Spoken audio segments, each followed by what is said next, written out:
Welcome, FIFA fans from Southern California and around the world. This is the SoCal FIFA 23 tournament presented by Coca-Cola and McDonald's. I'm your host, Dan Campion, and today I'm joined by my co-host, Lisa Manning. Lisa, say hello to the people at home. Yeah, hello everyone. I'm so excited to be casting alongside Danny today. We have an amazing lineup of matches today to see which SoCal student gamers will advance from the group stages to the final bracket and represent their school.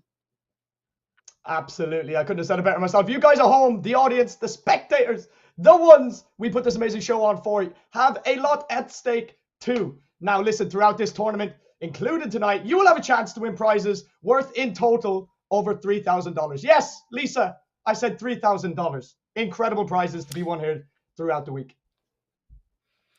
Yeah, this is right, ladies and gentlemen at home. Here is what you need to do to partake in action and claim those prizes. Throughout the night, we will do numerous raffles in the chat where you could win prizes. You can win up to t-shirts, you can win hats, electronic accessories, and much, much more. So engage with us throughout the live stream. Pay close attention to the chat and win.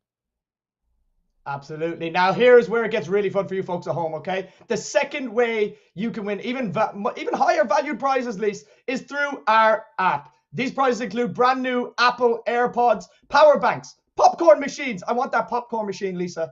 Backpacks and more. All you have to do is go to the App Store or Google Play, search and download the Bragg House. My bad, sorry.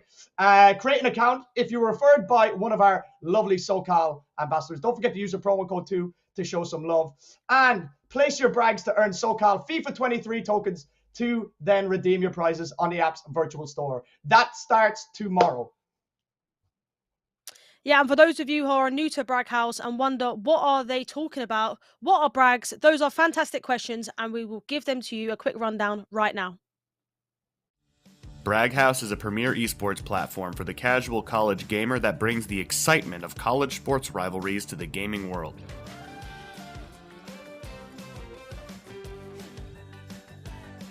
Streamers that join Bragg House can create Braggs, which are risk-free game stats predictions that viewers can place and win big. They can range from how many spikes will G-Man get in today's Smash stream, to streams with bigger stakes like who will take first place at this tournament. Fun predictions that are risk-free. Users predict with Bragg Bucks, our in-app currency. Gain the most Bragg Bucks to jump to the top of our leaderboard.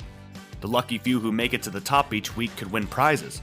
So no matter what game you play or how you play it, Bragg House has a place for you. Download our app for free and come join our growing community. This is a Bragg Buck. A Bragg Buck is an in-app currency that you can use to take part in risk-free games outcome predictions on tournaments and your favorite streams. Upon making your account, you start with 500 Bragg Bucks. You can get more by placing Braggs or buying some through the app. Earn enough Bragg Bucks to be featured on our leaderboard. Braggers finishing at the top of the leaderboard each week could win prizes, so engage with your favorite streamers and climb to the top. Have you heard? Bragg House now has even more ways to earn bragging rights on streams. Introducing Bragg House tokens. These tokens can be redeemed for prizes within our e-store on the Bragg House app. Earning Bragg House tokens is simple. All you have to do is place a game stat prediction on tokenized Braggs. You will win one Bragg House token for every correct prediction you placed. You can also earn Bragg House tokens by placing at the top of our leaderboards. Once you earn Bragg House tokens, go to the Bragg House store on our app and redeem some awesome prizes. All right, fantastic. Now, before we get into the action, let's do a breakdown of how this tournament is going to run. So, we are going to be starting the tournament with 4 consecutive days of group stages. Each day, starting from today, we'll have 4 groups per day, with 4 student games per group, all competing in a round-robin style, meaning they will face each other and their opponents once, totaling 3 matches per gamer. The top gamer with the most points at the end of the matches in each group will advance to the final bracket. The point system is traditional, okay? 3 points for a win, 1 point for a draw, and 0 points if you lose. If the top 2 gamers tie at the end of 3 matches, the winner will be determined by a head-to-head result of those 2 gamers in the group. And at the event that if their game ended in a tie, which is very unlikely, but it does happen. We will go by which gamer has the best goal difference. Yeah, very, very excited, Danny. From there, the top 16 gamers of all the group stages will face each other in a tough round of 16 this Saturday, where each two gamers will compete in a two-legged match, where the aggregate high score will advance to the quarterfinals the next day on Sunday, and the same logic applies from the quarterfinals to the semifinals. Lastly, we'll have our championship final match on Sunday, right after the semifinals, where the winner of the tournament will be declared. Absolutely fantastic. Now, we talked about prizes. The audience can win. And if you've just joined us, make sure you pay attention to the chat, okay? As we'll be holding quite a lot of raffles, throughout the tournament this week. But let's talk about these SoCal, Southern California students, what they are competing for. All right, Lise? First place will win none other than, get ready, £1,000. $1,000, sorry. Wow. $1,000. Incredible. $1,000 for playing FIFA, Lisa. That will go a long way to these students. Second place, of course, will win $500, which is also a lot of money. And lastly, third and fourth places will each receive $250 respectively. Absolutely great prize pool there. And I'm excited. They have to be buzzing right now, Lise. Yeah, that is definitely quite a lot of money, especially for students who can use that to pay off their tuition, books, anything that their heart desires, really. But maybe an upgrade to their gaming gear. Obviously, now they're playing in this tournament, maybe the next one, they might need it. We'll definitely be curious to see what the students thinks about spending it on. If any of our competitors are in the chat, obviously, do let us know, because we'd love to find out what you're going to spend it on. Absolutely, Lise. And I think we're just going to get across to the groups just to have a quick look at how they are shaping up. So in Group A, we have Big Worm, Druggy, Raxanti, and Age Denotes. A very, very exciting Group A, which we're going to be covering tonight. First for you guys, Group B, we have Killer Javi, Gold Links, Jet Set Sunset. I love that name, by the way. The Godly 56. And Group C, we are seeing Lima, Aiden, Elvie, Johnny, and FaZe Beast. Group D, we're going over there, and we get Gold Dragon. We have Mr. Shin, LA, and N7 Alex. Fantastic groups, looking good for the night. I'm super excited, man. I'm so excited for these games. Listen, Lise, it's action-packed. It's going to be non-stop FIFA games. These students are out to win. Every single one of them have their eyes on the prize. I am so excited for this. How are you feeling about this? Yeah, to be honest with you, I'm excited. And obviously, top one in the group go through. So that's kind of a lot to think about, really. You have to basically win as many games as possible to get out of the group. And that's hard. We know in FIFA, sometimes it doesn't go your way and you might lose a game. So I think there's a lot on the line. I mean, I think the top two would be a little bit more easier for them. However, sometimes it's just, life's not easy, right? Yeah, absolutely. Look, like we said, it's a tournament format, right? And yes, it's a round robin. So, okay, you can afford to lose or whatever, but you've got to be, you just got to be, have your heart set on going unbeaten in these type of tournaments, right? You don't want to lose. You want that momentum going into the knockout stages of saying, I was undefeated. I'm the one to beat here. And, Lisa, you have a lot of experience with tournaments and FIFA tournaments, being a pro FIFA player, you're around the scene a lot. What would be the one bit of advice you could give these students tonight if you were to give them some? Oh, you hit me on the spot, it seems like. I think for me, it's just play the way you can play, like what you've practiced.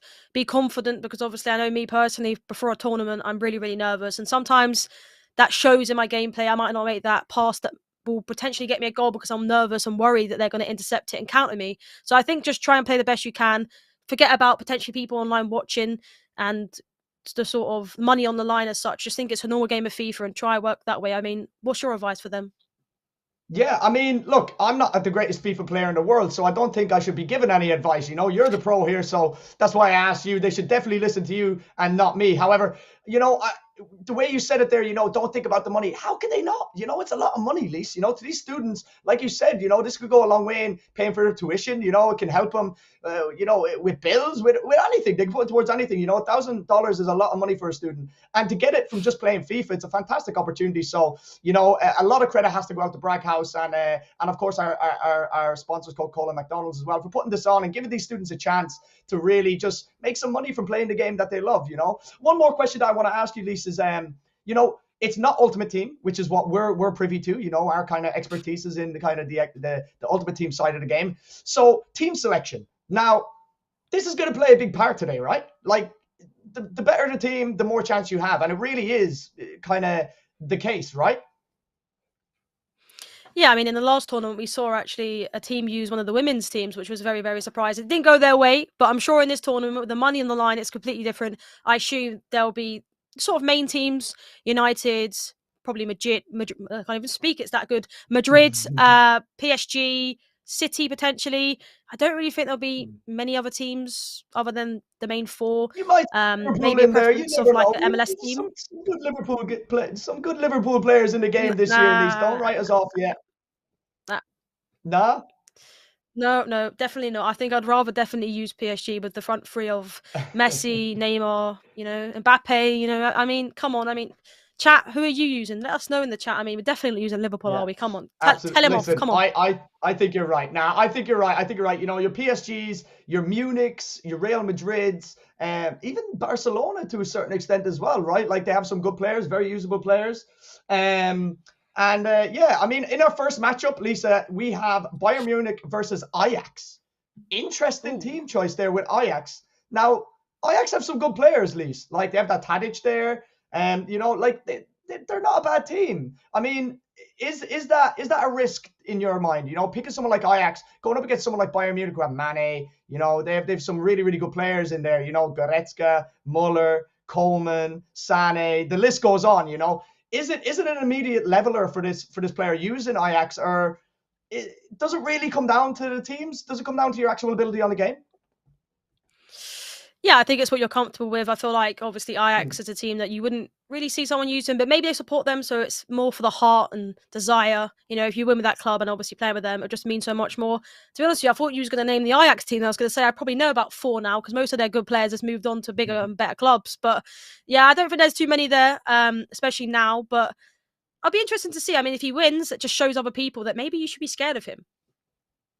Absolutely. It would definitely set a marker. You know, if you're going in with Ajax in the first game against Bayern Munich and you end up getting the 3 points, I mean, people are going to look at you and say, well, wait, that shouldn't be happening in FIFA. You know, Bayern Munich are so strong, right? So this guy must be a good player. So I kind of like it. It's kind of like a reverse mentality, a reverse psychology type thing. You know, I'm Ajax, but you better be scared of me. You know, just because I'm Ajax doesn't mean you're going to steamroll me with the big boys, with the PSGs, with the Man Cities, with the Bayern Munich. You know, so I get it, and it's very intriguing, and it's very, very refreshing to see different teams being used in these tournaments as well. You know, it's the great thing about it. I'm really, really looking forward to this one, Lise. Listen, first game we have Worm is going to be playing with Bayern Munich. All right, and we have Raxanti, I believe, who's going to be with Druggy. Druggy is going to be with Ajax. So, you know, first game jitters, Lise. They have to go first on this lineup. So, like, there's a lot of pressure, right? Like, going first, you're being live streamed. There's people watching. You know, again, coming down to your experience from the past. Like, how do you cope with the people watching? How do you cope with the pressure of what's happening kind of outside of it? Yeah, I think it's easier said than done. I was going to say basically just try and forget about it. I feel like the first 15 minutes is where you sort of settle in, and you've got to try and make sure that, you know, you maybe play not as attacking that you would, just get into it, see how, sort of test out your opponent, see how they play, what are their strengths, what are their weaknesses, and go from there. Normally I like to say get an early goal in the game and it will sort of settle your nerves as well. Yeah, absolutely. Well, Lise, look, this is it. The first game of the SoCal FIFA 23 tournament presented by Coca-Cola and McDonald's. I am excited. We do have Depresh is playing with Ajax, and we have Worm playing with Bayern Munich. We see an early attack there from Ajax. Very, very interesting, Lise. Like you said, maybe this Ajax team is kind of like a little mind trick here, Lise. Yeah, I mean, I think so, especially if he wins with it as well. Maybe, or even on the flip side, if he loses with it, maybe he's got a couple of more games to play in the group, so maybe he'll change his mind. It'll be interesting to see. Obviously, it won't depend on whether he wins or whether he loses. If he wins, I'm sure he'll keep with it, you know, momentum and all. But if he loses, I'll be interested to see maybe if he switches team to something else, something more unique, more. I wouldn't even say really more unique, but something that's more usable, I'd say. Absolutely, I think more kind of the meta, right, in the FIFA world, you know, and it's kind of a shame, but I feel like this year more than ever, Lisa, that like more players and more teams are definitely more usable this year, right, because they've made the game to a certain extent in the way with the hypermotion graphics 2.0, you know, that more players are usable, which makes the game more accessible and more fun for everybody around the world, right? Yeah, it definitely does. A potential chance here. Oof. Yeah, I mean, it big looked like chance. maybe an own player blocked that, to be fair, but that was a massive chance. And he actually looks like a really good player. We saw a little step over there. Very simple, but I was watching Anders at the EA event I was at yesterday, and he was using them to their full force like he was a couple of years ago. And yeah, very, very interesting to see him do that. We haven't obviously seen the Elastico or a couple of skill moves we saw last week, but yeah, he looks really good with his Ajax team. Yeah, absolutely. Dead Precious looking like he is definitely the better of the two here early on in this matchup. And look, Lise, like you said, skill moves are not as effective as what they have been in recent years, right? Like, I mean, okay, there's 3 or 4 skill moves that are really, really effective, right? You have the heel the ball roll, you have the step over, which you see there, which gives you a little speed boost, which powers through the defender, the ball roll pass, the Trivela pass, you know, you have certain little skill moves that really weren't as effective as what they were before, you know. It's going to be very interesting to see if some of these players know the mechanics, you know. You spoke about Anders there, who's one of the best FIFA players in the world, you know, like, let's call a spade here. And he knows the mechanics. He's doing this certain skill moves. Are you kind of happy with that change? Like, you know, that we're not seeing a L-stick kind of skill move, 5-star skill move spam every 2 seconds from these guys who've just mastered them. You know, it seems like you have to actually kind of, you know, use your footballing brain to break down the defenses.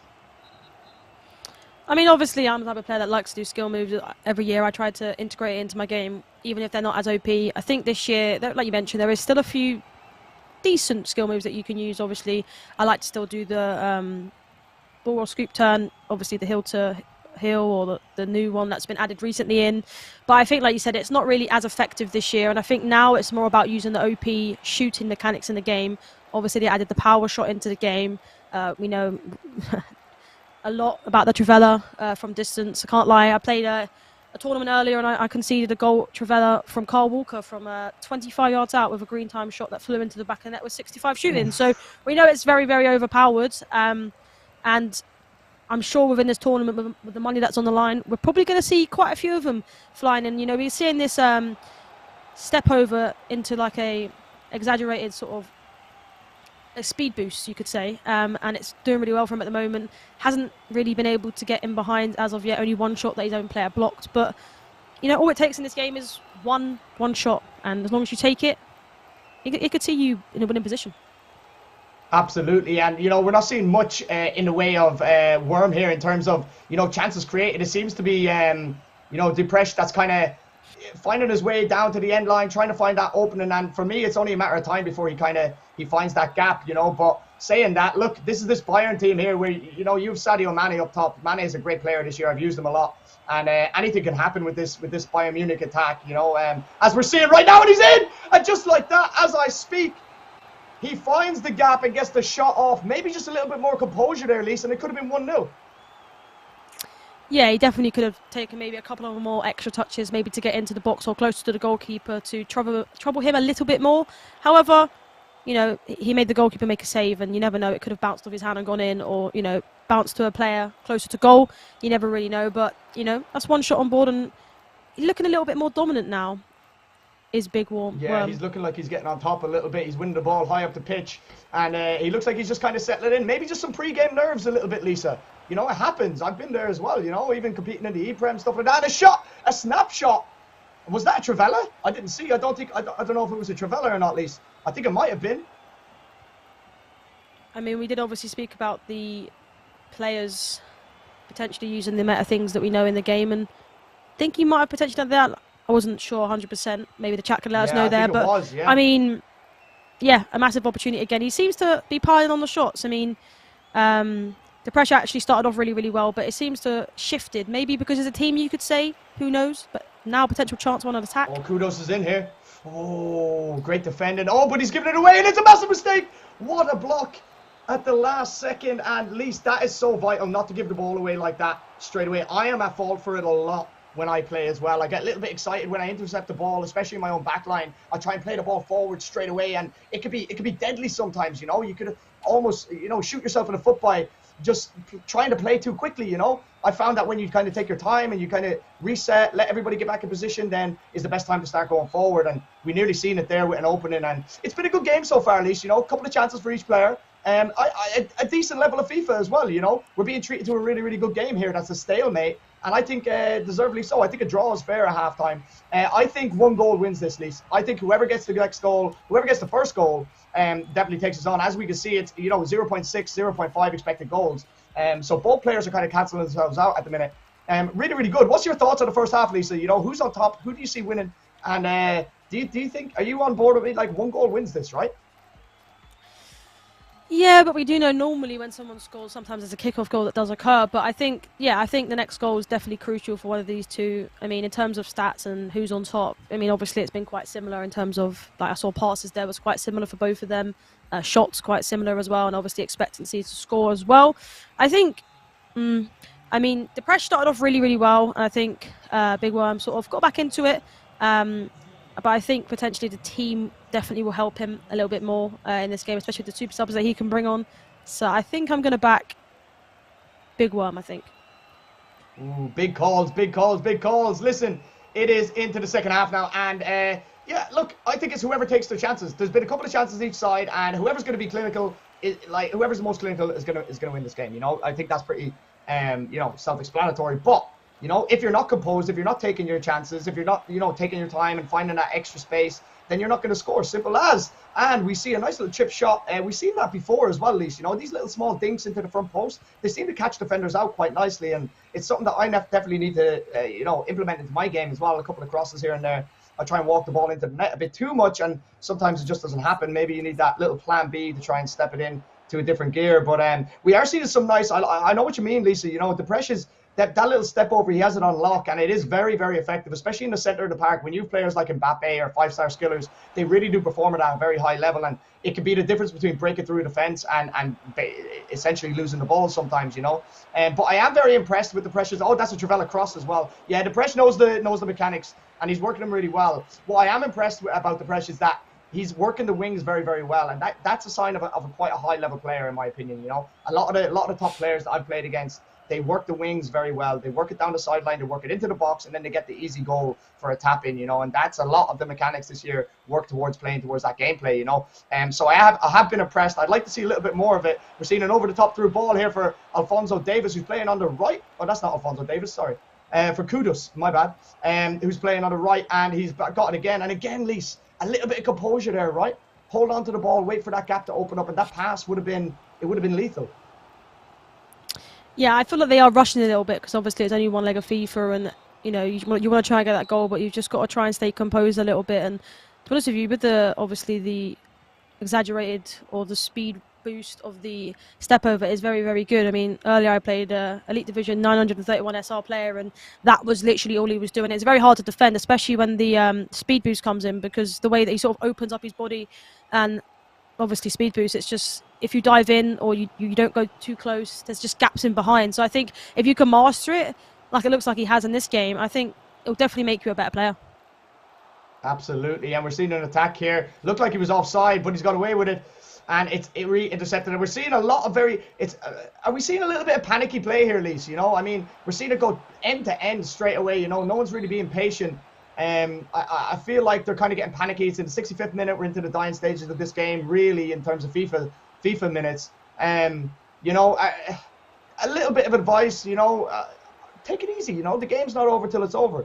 You know, and it's game one as well. I think the most important thing to do here is just not to lose, right? Get points on the board. If it's 1 point, cool. That's somebody who's on the same amount of points as you. You know, it's not a loss. You can take momentum going forward. You can be proud of that. You know, but I feel like there is going to be a goal, and it could be now. And he just scuffed the shot, Lise. Again, a little bit of composure. Take your time. Maybe some R1 dribbling, some agile dribbling there, Lise. You know, I like to just pull the ball back and maybe find an extra pass there. Yeah, there's so many things you could do in that situation. I think just a little bit of panic, to be honest with you. I mean, maybe they're listening to you. You know, we saw in the last tournament, you know, you said about changing to Real Madrid, and they changed. So you never know in the next game. They might be a little bit more composed and use different styles of play. Oh, That's what a nice ball. That's back heel heel there. pass. Oh, and he was almost too composed that time, Lise. I get it. Maybe a ball roll there, Lise, I think is more effective than a fake shot, right? Oh, is he? He's offside. Yeah, he's offside. But Lise, that was a big chance for the press there. And listen, those chances are the ones that you come back to roost sometimes, right? Especially in this game. FIFA is so unforgiving. You know, if you don't take your chances, you can be sure that the other player will get a chance. They'll take it, and that's it. You're going home with 0 points. Absolutely crying into your hands. And we might see it now as he's on the attack here. Good defending. The precious defending has been both defense on both sides have been very impressive here, Lise, you know, because this year especially defending is not easy, right? Oh my God, that's a great ball. Chance. Oh. I mean, it was a great chance, but he kicked it for a throw-in. So, but yeah, I think this year it's really good if you're able to defend, something that I'm actually very terrible at, and I have been very terrible every year. But you know, AI defending definitely helps me a little bit, can't lie. But I think watching the press, I was just actually looking at it when he was defending there. His player switching is very good. As soon as he saw that ball going in a gap where it looks dangerous, he was player switching. You know, there's two ways of player switching this year, and if you can have both of them on lockdown, it really helps. To be honest with you, that's something that I don't have. Me personally, I've only got the L1. But I do try and use the right stick every so often. But yeah, that's something that I need to master. But if you have them both on lockdown, it will make you an even better player. Yeah, and I seen it there just as you were talking about it. It literally just happened in real time where, you know, Worm was on the attack, and to cover the runner, you really need to master that right stick switching. The right stick switching, for anyone at home who doesn't know what we're talking about, is the right stick of your analog, the R3 button, whether it be Xbox or PS. If you can master switching to the relative player with that analog stick instead of relying on the AI L1, it's a massive change, honestly. So definitely have a look at that. There's loads of tutorials on it as well. It will levitate your defending to the next level. It really will. So definitely recommend checking that out. But like you said, look, we're seeing it again there. You know, he has Bassi right switch, but it's a mistake. Oh, what a save! And just like that, Lise, that could have been the game there. And then 87th minute. A little lapse in concentration from the press, and that could have been it. After all his hard work, he would have been going home with nothing from this game.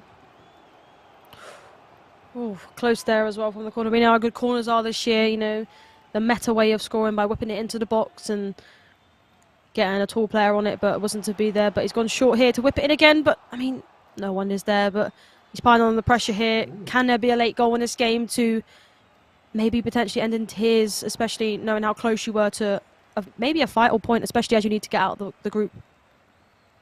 Yeah, a little bit forced there for that. I think he just got a little bit too jumpy with the last-minute attack. But if Worm could get this up the pitch, he might have a last-minute attack here. And he's just kind of kicked it away, but he's given away. Oh, Lise. How many times have we seen that happen to us and others in the past, where the pass just goes back to him and the ref plays on for one last attack? But that is it. It is all over. It is finished at a stalemate, 0-0 in the opening game of this tie. GG's to both competitors. Absolutely fantastic display. I think 0-0, you know, it could have been 1-0, it could have been 2-2, it could have been 2-1. You know, really fantastic game, and great show of level of this tournament, at least. Like, this really high level of FIFA being played there, and they basically just kind of outmatched themselves, right? They canceled each other out. The defender was great. I think the only thing that kind of both of them kind of had as well was just a little lack of patience in the final third, a little bit of composure. You know, take your time, find that pass or find that space, and it could have went either way. You know, fantastic way to start off our tournament. Yeah, I think it was definitely a good game. I think probably from watching, seeing it as a 0-0, you might think, oh, boring game. But to be honest with you, there was plenty of shots from either side. I think one of them could definitely have taken that. Even I would have thought maybe it could have been even a draw at 1-1. Because of how many shots that were going in or potentially going in. But some great saves, to be honest. We always talk about every week goalkeepers pulling out some amazing saves. And we saw that, to be fair, on both sides. Normally it's Courtois that is doing some great acrobatics, but obviously not in that game because we saw Ajax, very interesting team to use. But do you think that maybe affected him there? Maybe if he had like a Real Madrid, maybe he would have been able to pull something off and maybe get a goal there? Or I mean, I feel like he'd done enough to win the game anyway. So that says a lot about him as a player. You know, I think he was definitely probably the better of the two in terms of the you know, knowing the mechanics, the skill moves, right stick switching in defense. So I think overall all-round game, I think I do think the pressure was probably the better player out of the two. There's not much between them, but there's just little things, little intricate things like that you know, kind of separate it. I think both teams had enough to win the game. I think probably the Press probably had the better of the chances. If he had a Benzema in some of them chances, do one of them go in? Maybe. Maybe. He tried to take a off balance back to goal near post finish with Kudos, I believe it was. And, if that's Benzema, that may fly into the top corner.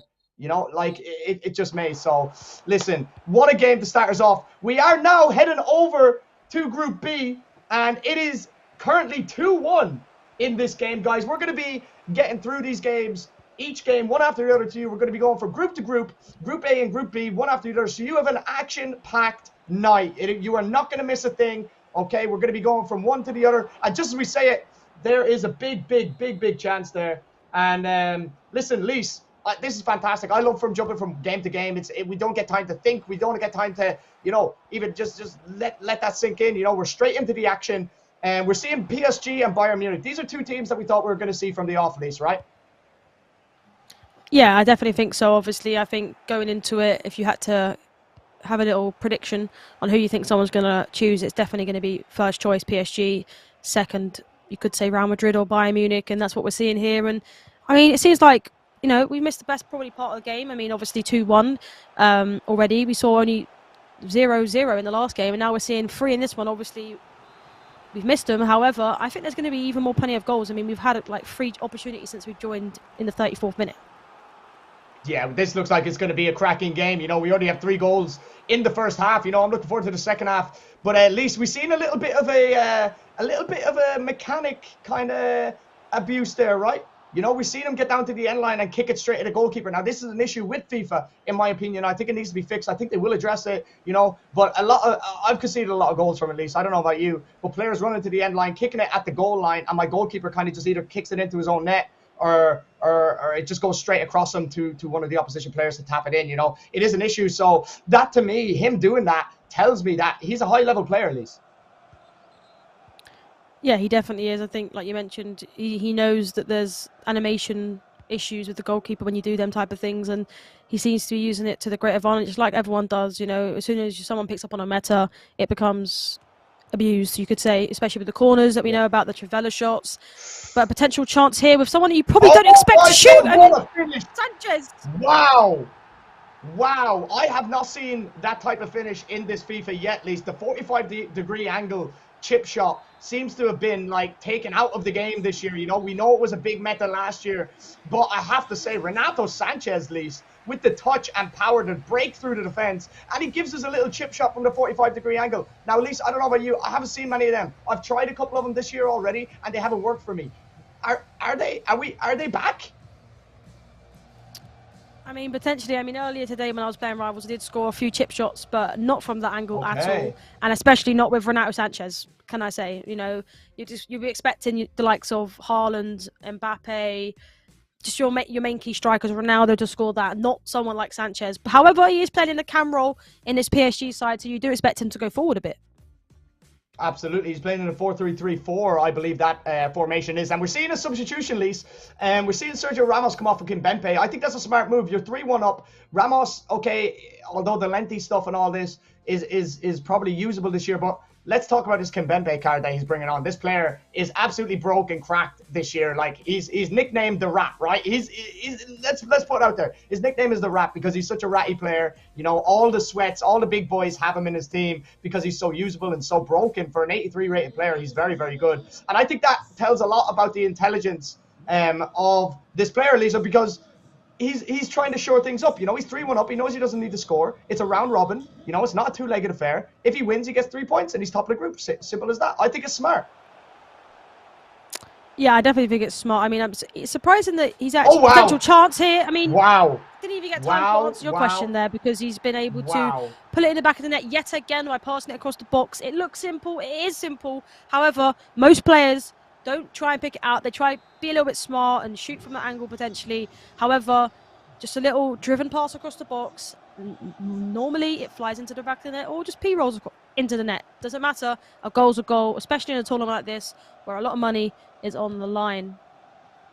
Absolutely, what a goal. And we've seen a little ball stop scoop there as well, at least to create that space, and kind of questionable with the goalkeeper. You know, I thought it was a bit close, and again, it comes back to that little kind of glitch this year. I feel like the goalkeepers are a little bit glitched when they when the ball is kind of near him, passed across the goal kind of thing. You know, I feel like could have jumped on it, but great use of Mbappe there to create the space for Renato Sanchez. And I tell you what, Lise, I always play Renato Sanchez as a centre mid or CDM. I may just have to try him out in a cam position at this point. Yeah, it's kind of interesting to actually see Renato Sanchez in a cam role. For me, I like to have 4 attackers, you know, 4 attacking players. Sometimes Neymar, obviously, in that cam role. Obviously, an ultimate team, it would be different because you can have like a Ronaldo up front, and then you could push Mbappe potentially to the wing and Neymar to cam. But with the players that you've got in his position, I felt like probably Renato Sanchez is probably the best option, and he's doing a really good job. So maybe, yeah, switch him to that cam role. Maybe you'll see some saucy goals from him. Yeah, well, he seems like he's well able to play there. And look, Bayern Munich, you know, goal links, he's looking like he's kind of, it could be lights out for him here in this game. You know, I think his opponent is just too good. Okay, yeah, they're using PSG, but look how they're using the players, at least. You know, he's getting into his 5-star skillers. He's doing some skill moves. You know, he's using the space well. He's using the step over and the runs. He's obviously triggering runs with the L1 button also. You know, so this guy is the real deal, Lise. You know, definitely by far the best player that we've seen out of the 4 that we've had so far. Obviously, much more to come. But yeah, this is signs of a player that could definitely be one to watch in this tournament, Lise. Yeah, I think him and Depresh are doing, you know, the meta thing. So it'll be interesting to see how their game goes. However, yeah, obviously earlier I was talking about bringing on Kimpembe. Yeah, it's a very interesting choice. That he's not actually starting over Ramos. We know that he's good because of Lengthy. However, we all know, especially in the last couple of years, how OP and meta Kimpembe has been. You know, he's a lot faster as well. Ramos is a little bit more older. But, I mean, it's interesting. Maybe surprised he didn't go 5 at the back, to be honest, especially 4-1 up, change it up a little bit, you know, maybe drop back, you know, see out the win because, I'll be honest, I was commentating on the event on the weekend and potential chance. Here. I'll come back to my point in a minute. I was watching the recently, the weekend, and we saw Footwiz 4 goals up at half time and they ended up drawing. So you might think over one leg of FIFA, it's not possible. However, it is because we know how OP press after possession loss is and constant pressure this year. Yeah, absolutely. And listen, we everybody's been there, at least, you know, where we've been maybe 3-2, 4-0 up. All of a sudden, you know, we feel like the game is against us, you know, when in truth it's not. It's probably just the player that is 4-0 down is probably concentrating at the max and they're trying to put on the pressure, and you know, and sometimes you could crumble under that pressure, you know. But I tell you what, if goalies can get a goal here, just a little bit rushed, a little bit panicky, but yeah, you know, I don't mind it. I personally don't like the 5-back, Lise. I feel like it takes away a lot of my attack, you know, and I'm kind of an attacking player and vibes type guy. I'm not a defending type guy, you know. If I lose, I'm gonna lose 7-6. I'm not gonna lose, you know, by a 1-0. You know, I'm gonna score goals. You're gonna score goals. Who's gonna score the most? That's my motto, right? That's my way of living in FIFA. You know, whether it works well or works bad, that's the way it is. I live and die by it. So, you know, some players, I get it, you know, the more smarter players, for lack of a better word, may shore up shop, you know. My formation to kind of lock things out is 4-2-3-1. That's my formation. I think you have 2 CDMs there. You basically have, you know, 2 extra centre backs in front of your centre backs, you know, so a little bit of protection there, and then if you're going forward then as well, you have some players there that you can use and utilize on the wings, in the cam position up front. So I like that formation. The 5-back just doesn't appeal to me, I can't lie. And we're in here, and this could be the end of it. He's gone for the chip. He's done it, and that is 5-1. It is an absolute one-man show here. And Lisa, that was Nuno Mendes who just think that as well. This guy is showing real potential. And he's putting on a show here, and he's letting the rest of these guys know, listen, okay, I'm the man to beat. I just scored a dinky with Renato Sanchez and Nuno Mendes. Incredible. Yeah, and like you mentioned, you don't really see them type of goals being scored, but when the goalkeeper is off his line by that much, you can definitely do that. Or maybe a Trivela shot in the distance. He's not going to save it. However, I mean, he's come back and scored. Like, would you say it's a I mean, he's just greedy. He's losing, by the way. He's greedy while he's losing. We love to see it. That is, that is fighting. That shows his confidence. I can't lie. But I mean, yeah, interesting to be celebrating when you're losing, and even doing the greedy because we know how annoyed people get when someone does that. But That actually happened to me earlier when I was playing. My opponent was I was 3-1 up. He scored in the 88th minute, and then he griddied, and I was thinking, why are you doing that? You've lost. However, it's a bit of fun, right?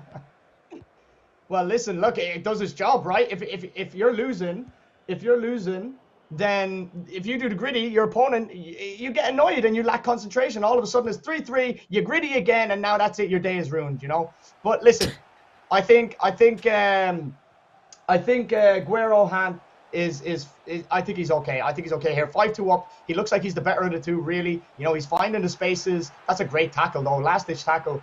And look, incredible display here. I know he's PSG, but he's utilized his players very, very well, Lise. Yeah, he has, and obviously making subs very frequently after the around 55, 60th minute definitely does help bring some fresh legs on. Interesting actually when I saw him pause it that he didn't really have many, you could say, OP subs. You know, you've got he's got Keylor Navas, who you're not going to bring on. Sarabia, I think that's how you say his name, the Spanish right winger. I mean, there wasn't too many, I guess you could say, impactful subs. However, just fresh legs in general definitely will help. You don't want your players to become tired and you end up conceding because of it.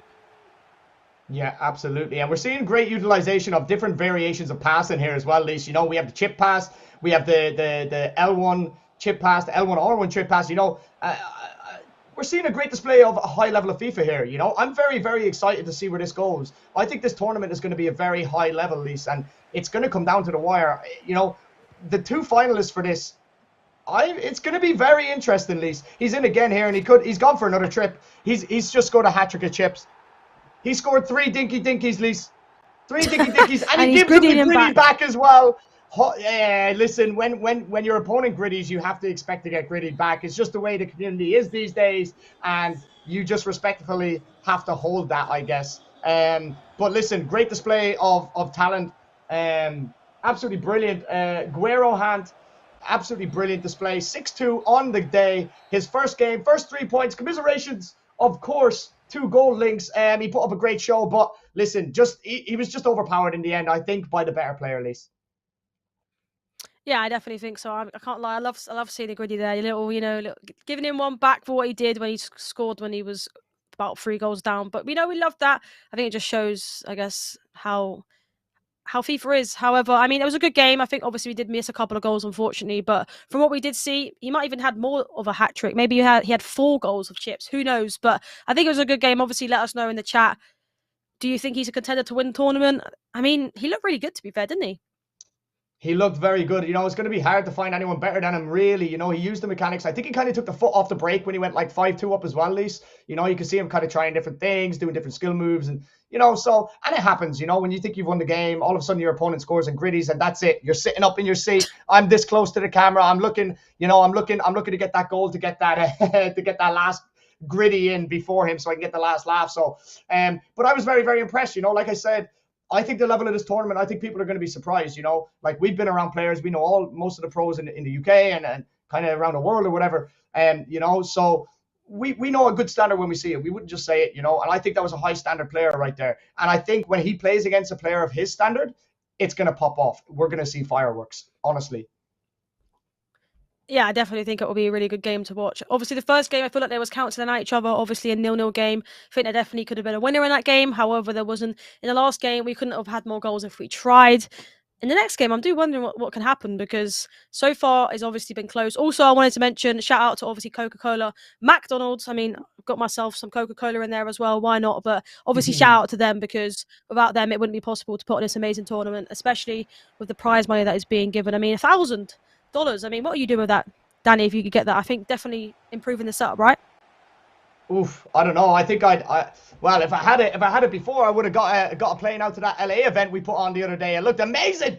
Anyway, guys, we are into our 3rd match of the night, and it is. I love. Okay, can this guy play every game because I love his name, Jet Set Sunset. I just want to say that all night. That's my favorite thing to say from now on, Lisa. Okay, anyone that asks me a question, the answer is Jet Set Sunset. That's it. I'm done. Okay, they could make of it what they will. We have Jet Set Sunset, who is Man City, and the Godly 56 PSG. Again, at least 2 teams that we picked basically to be used for the majority of these games, right? Very, very high-rated teams. And we have an early chance here for Godly, and Godly takes it. It's 1-0. He done the Trivela. He's doing the Wayne Rooney. Oh, wow. Oh, wow. Incredible. Absolutely incredible.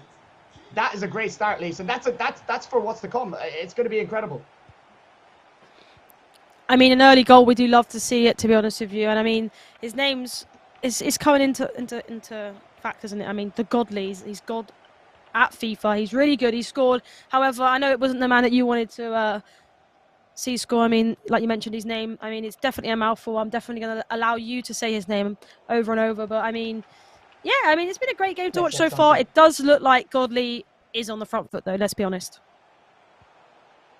Yeah, absolutely. And he's in again here, Lise. This could be 2-0 early on. He's hit straight at the keeper this time. Good defending.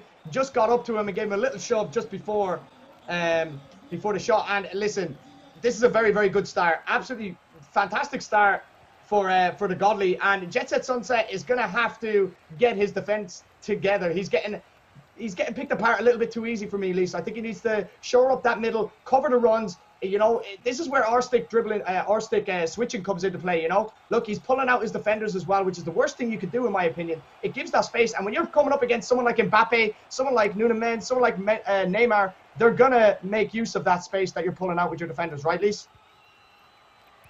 Yeah, I definitely think he needs to stay a bit more composed in the back, because otherwise, if you do that, there's going to be gaps in behind and your opponent's going to capitalise on it, especially if he is as good as the Godly is at the moment in this game. I feel like potentially maybe watch a tutorial to try and work out maybe what you can change. I think obviously not sliding is a good start. You don't want to be sliding in them positions because yet again there's a player down and then you can concede because of it. So I think just learning to player switch as well, we mentioned that quite a bit. You know, being able to switch that player early and not diving in, just sort of jockeying as well would help quite a bit. Yeah, absolutely. We've seen him defending really, really well there. But look, again, you know, I think he's fallen into the trap of just leaving space in behind, Lise. You know, he's pressing that ball in the midfield with his defenders rather than using his midfielders or wingers to kind of cover that. But that could be essentially what loses him this game, in my opinion. I think that Godly knows exactly what he's doing with this PSG team. He looks like a good player. He's moving the ball nicely. He's waiting for that opportunity to find a space, and he's gonna punish him. Messi here now with the finesse, good defending, got it back just in time. But he is finding the gaps, Lisa. Yeah, he sure is. I think he's probably going to get another goal within the next 20 in-game minutes. Definitely before half-time, or someone's going to score a goal. At the moment, it's looking like it's going to be the Godly. However, losing a little bit of confidence or a little bit of concentration can definitely see Jet Set come back into this game. Yeah, and we see Mbappe here getting down the left, and he's trying to cut it back into Messi, and it was just cut out again. And yeah, Lisa, I think I agree. You know, it does seem like it's only a matter of time before the Godly finds that pass into Messi or into Mbappe with the space he needed to finish off the chance. And he's moving it quite quick. He's tiki-taka. He's found a space. Mbappe's in, and what a save! What a save from Ederson in the Man City goal, and Just Set Sunset has been let off, and Mbappe again, and another Ederson save this time, Lise, and it is Pepper season, and he's gone for the finesse, which isn't as effective this year, and Ederson has earned his right to be number one in this team right now. What a triple save that was, Lise. Yeah, I mean, when you want your goalkeeper to be a clutch, that is the moment. I mean, so many saves in a row, and sometimes it's just your lucky day. I can't lie. I mean, in those clutch moments, you want your goalkeeper to be there, and he was there. I mean, it could go on to make him get a draw or even a win out of this game. Yeah, big chance here. De Bruyne is in. He's gone for the Trivela. What a save up the other end from Donnarumma. Oh my day, that was a big chance, Lisa. It opened up in the middle for De Bruyne. He actually went for the Trivela shot as well, which is really, really powerful. I'm very surprised that didn't fly in to the top corner and at the other end. He's got through. Neymar is away, and are we going to see a finish here? He's pulled it back. He's doing a spin. He's trying to pass it, and it just didn't work out, but he's giving it away now. Ruiz, and he's got through, and he's missed. Lacey's missed. Oh my God, what a chance! I felt he done a little bit too much there. I think maybe he should just unleash the shot there and would have potentially gone flying in the back of the net. Instead, he decided to try and pull it back, which I do get. Obviously, sometimes you want to try and make it a 95% chance, but in that position, I definitely would have been shooting. However, he didn't, and it could go to bite him. However, he obviously does have a chance here. Yeah, I think with Neymar there, when I'm down the left, he is a 4-star weak foot, I believe, maybe even 5-star. You know, I think I'm definitely shooting with that left foot on Neymar, full speed at that angle. I think it goes in top bins personally. But listen, some of it, I'm the same. I'm at fault for it sometimes. Oh, big chance here. Oh, just couldn't get to it. Lisa, I'm at fault for it sometimes as well. You know, overplaying is a massive part of FIFA, right?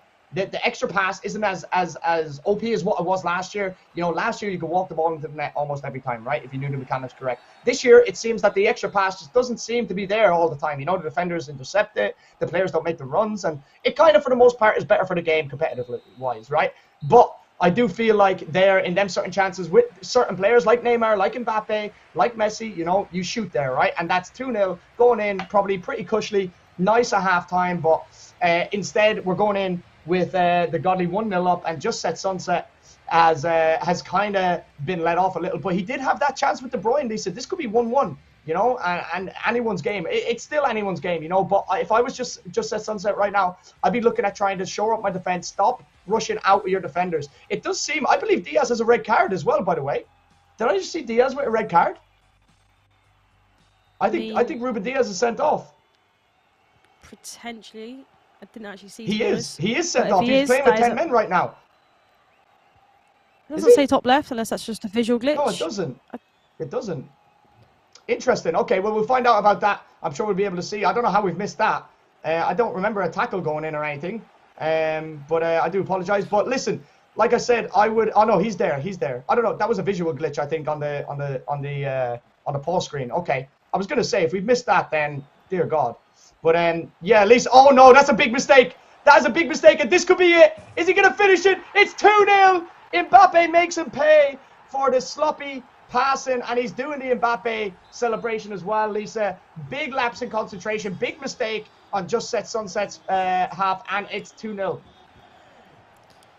Yeah, we do talk about lapse in concentration, and you can't give away balls like that in them positions. I feel like it happened to me in the last one that I played. I was 2-1 up, starting the next game, I could see 2 quick goals, and when that happens, it's just game, set, and match, and that's all because of a mistake. So I think generally in these tournaments, you've got to be just try and be clinical as much as you can. I know obviously nerves do get in the way of that, but you know, we've seen Jet Set actually play really good football, and we saw a chance earlier with De Bruyne where he traversed it, and you actually expect it to go in, but I mean, nice save there. I think that's potentially Donnarumma, but he seems to be putting on some pressure here, but he gave away the ball cheaply there. And obviously, I do want to give a little shout out to someone in the chat. We saw Stewie say, almost makes me want to play, but he feels that he's not that good at the games. Just give it a try, why not? I mean, potentially, if you're from around this area, you could maybe, obviously go to one of these colleges, you could potentially get involved and be up for a chance of winning $1,000. Absolutely. At least while we're on the subject, you know, like for this tournament alone, we only had 64 spots. Okay, we had over 250 signups for this tournament. Braghouse is definitely planning on creating a few more events for you guys, so make sure you follow Braghouse on all social media as well, guys, to keep up to date on any events coming up in the near future. And listen, guys, this is for all levels. If you enjoy FIFA, join. Why not? If you enjoy the game, join it. Test your luck, test yourself against these players, and who knows, you know? If not, listen, it's fine. You took part in an incredible competition with incredible players. It's a great experience, and that's what it's all about, is creating these memories, playing the game that we love, right? Absolutely incredible display here from the Godly. It's very dominating, Lise, but like you said, we did see a little bit of pressure there from Jet Set Sunset. I love saying his name still. I will say it a million more times throughout this broadcast. All right, but you know, he has created a few opportunities, and again, I think it comes down to a little bit of composure in the final third, right, Lise? Yeah, I definitely think it does. He has had quite a few opportunities in this game. Unfortunately, hasn't been able to take it. If he was able to score the goal earlier with De Bruyne, then you might think, well, why didn't it go in? To be honest with you, he actually seemed to have put quite a bit of power on it. However, it was a great save, but you could say, arguably, maybe green time it would have potentially have gone in. But sometimes, if you try and green time it and you red time, it's not going to go in. So sometimes in that position, you do just decide to go for the normal shot. Potential chance here with Foden. I mean, it's been a close game. I just feel like the scoreline doesn't show it really, does it? Yeah, I agree. I think this could either, you know, it could be 2-2, it could be 4-1, it could be any score. Again, it comes down to kind of the quality of finishing, and And that's what wins games. Goals win games. You know, if you don't know how to score, if you can't put the ball in the back of the net, then you're not going to win games. Simple as. And, you know, with PSG, when you have Mbappe, when you have Neymar, you're giving yourself the best chance to win games because their finishing, their composure is just the best of the best, you know. So we're seeing a pause here. Do you know what it was, Lise? We're playing on the updated, look, if you see the red next to Diaz's name, he's got a downgrade because he hasn't been playing very well. So his rating has got downgraded. So I did think it was a red card. I seen the red there, but that's my mistake. I thought it's just his rating being downgraded because we're playing on live updated kind of ratings. So I do apologize for that. But it is 3-0. We're seeing Messi with the goal there as well, and that's probably all she wrote for this tie, Lisa. You know, and I think deservedly so. I feel like the Godley has been the better of the two. I think Just Set Sunset as you know, he's rued a couple of chances, but overall, I think I think the Godley has probably deserved this win if he can see it out in the last 15 or 16 minutes or so. Yeah, I definitely think so. But you never say never, you know. If you can get a next goal within the next couple of minutes, I could definitely see 2 goals going in. But with the way Godley's defending, I mean, I could just say it's Godley, but that would make me sound terrible, right? But yeah, I definitely think it is. Yeah, I know. Thank you. But I think in general, it's been a very good game. I think it's been close. Scoreline doesn't show that. However, I think Set definitely has to be proud of how he's played. I think he's just got to try and learn not to dive in a little bit, and potentially could see him get quite close to the top of the table. Obviously, you do need to win, so he definitely needs to try and get a couple of wins under his belt within the next couple of games. However, maybe a team change. Obviously, you did mention about this being a live mode, and maybe try to pick the team that's got the best upgrades. You know, obviously you saw Diaz there get a downgrade, which is interesting because City have been playing pretty decent recently. However, obviously we did see De Bruyne get an upgrade there to a 93. I'm pretty sure that's a +2, and Haaland got a +2 to 90. So maybe that could be a big factor in this mode of picking a team that's had a few upgrades. Yeah, absolutely. I think so, you know, and the likes of PSG, Man City, they're going to have the best upgrades, really, because they've been doing so well. But, you know, I for one, Lise, I always thought City have a great team on paper in FIFA. I never enjoyed playing with them, though, however. I never enjoyed playing with them. And I always played really, really bad with Man City. I don't know what it was. I don't know why. But, you know, I wouldn't be choosing them. I would be choosing, you know, Bayern Munich, Real Madrid, PSG, and that's it. They're my 3 teams. You know, even potentially someone like Arsenal, you know, who have like a decent little team, you know, they have like a meta little team, Jesus, Martinelli, you know, they have decent centre-backs, Saliba and Gabriel there. You know, they have a decent team, you know, and I just feel like a lot of players see Haaland in this game and they just think, yeah, I want to play with him, you know, and but he's very one-dimensional in my opinion, you know. So team selection does come into it, at least. I think it's a big part of it. I think the team that you use has to suit the way you play also, you know. Like I don't play over the top through balls, so Haaland to me would be absolutely useless for me, you know. PSG would be more type of my team, and we're seeing Messi break through here. This could be the nail in the coffin here for Just Set Sunset. Lionel Messi, game over, 4-0, set and match. Absolutely brilliant, fantastic display from the Godly. Like you said, Lise, it's been Godly. He's lived up to his name, you know. Oh, come on, that's very original. What can I say? But yeah, I definitely agree. I think he's been very, very good. I thought you was going to say fantastic there because that is a great word to describe him. I mean, I think he definitely shows other people in the competition that he's one to look out for. I think he didn't concede a goal in that game. I mean, 4 goals to his name. I mean, if it comes down to goal difference, he's definitely going to be up there.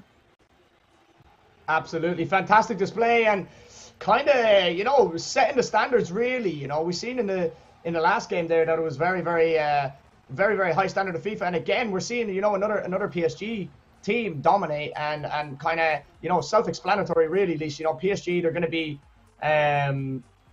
they're gonna be, you know, the main team, right? They're gonna be the main team that people are gonna be picking. So yeah, it's very, very, very, very interesting. I think looking at the stats, look, he deserved the win, right? He deserved the win, right? So yeah, GG's to him. Commiserations to Jet Set Sunset. And yeah, game on. Listen, the groups are well and truly underway now. And it's about to get fiery, Lisa. You know, this is where the pressure starts coming in, you know. You have to stay at the top now that you've got at the top. Do you know what I mean? You have 3 points. You put yourself in a great position to finish top of the group. Do you have the mentality now to go out and win the next 2 games or just not lose, right? That's what it's all about, not losing. Points on the board. Yeah, I definitely think so. I think in general, that was a really good game. I think they both played really well. I think going into the next game, if you just won 4-0, I think you're very confident. On the flip side, if you just lost 4-0, you just got to try and shake it off a little bit, because if you go in with the mentality that you're going to lose, let's be honest, you will lose. When you're playing foot champs and you've just come off a loss, you go into the next game frustrated. So I think you just got to push it aside, forget about it, and go again. Absolutely. And Jess at Sunset could be, he could be really happy with himself. I think he created enough chances to maybe, pull the game back. When it was 1-0, 2-0, he was still in the game and he was creating chances. Again, comes down to maybe a little bit of composure, and finishing has to be clinical this year. Otherwise you get punished. And, if there's anything I can say to try and help him, stop dragging your defenders out. That's what they want you to do when the ball is played into their strikers in the midfield. Don't drag your defenders out and leave space in behind, because you will get punished. And we've seen it there, Lisa. Fantastic matches so far. Who is the best player that we've seen so far, Lisa? Oh, you're going to hit me like that. To be honest with you, I think the last game that we just saw, I think Godley was definitely up there. I think the first game that we saw, he did really well with Ajax, considering the team that he played. But I think so far, especially defensively, obviously in the first game, done well with Ajax, but it was a 0-0. So I think on paper, on the way that we've seen so far, obviously maybe take note of this for tomorrow for some, some brag coins potentially. I think... I think, or over the weekend, because maybe he'll get to the semi-final or the quarterfinal. But I think Godley is definitely up there. What do you think? Absolutely. Look, and I think I seen it in the chat there earlier as well, is that somebody said, give the rest of the people some time to play before we start writing people off. And you are absolutely correct, but we can only go off what we see and, how we feel. And like I said, we have seen quite a lot of high-level FIFA players in our time, so we have a good kind of judge of the level of players when we see them. And of course, we're going to give everyone a chance, and we're going to see exactly what these guys are made of, And the great thing is that it doesn't matter what we think, because these guys get to do it and prove everyone wrong or right on the virtual pitch. FIFA 23, incredible. I can't wait. It's very exciting, and we still have so much more to come, Lisa. Like, we have a full week of this. This is incredible. I'm so excited. I'm so excited. I don't know about you, but I'm really excited to see the talent that's on show. Of course, all the different universities that they're representing as well. Incredible, man. I'm so excited for this. I really am. Yeah, I mean, I'm very excited, and as you can see, we're going into a new game. Obviously, it seems like it's Ajax and Real Madrid. Seems like he's gone for the same routes as what he went for before. I did actually just read in the chat, it said correction, Sunset was PSG. I'm not sure how true that is. If so, it seems like your guy started really well, Danny, and you can maybe mention his name a little bit too much.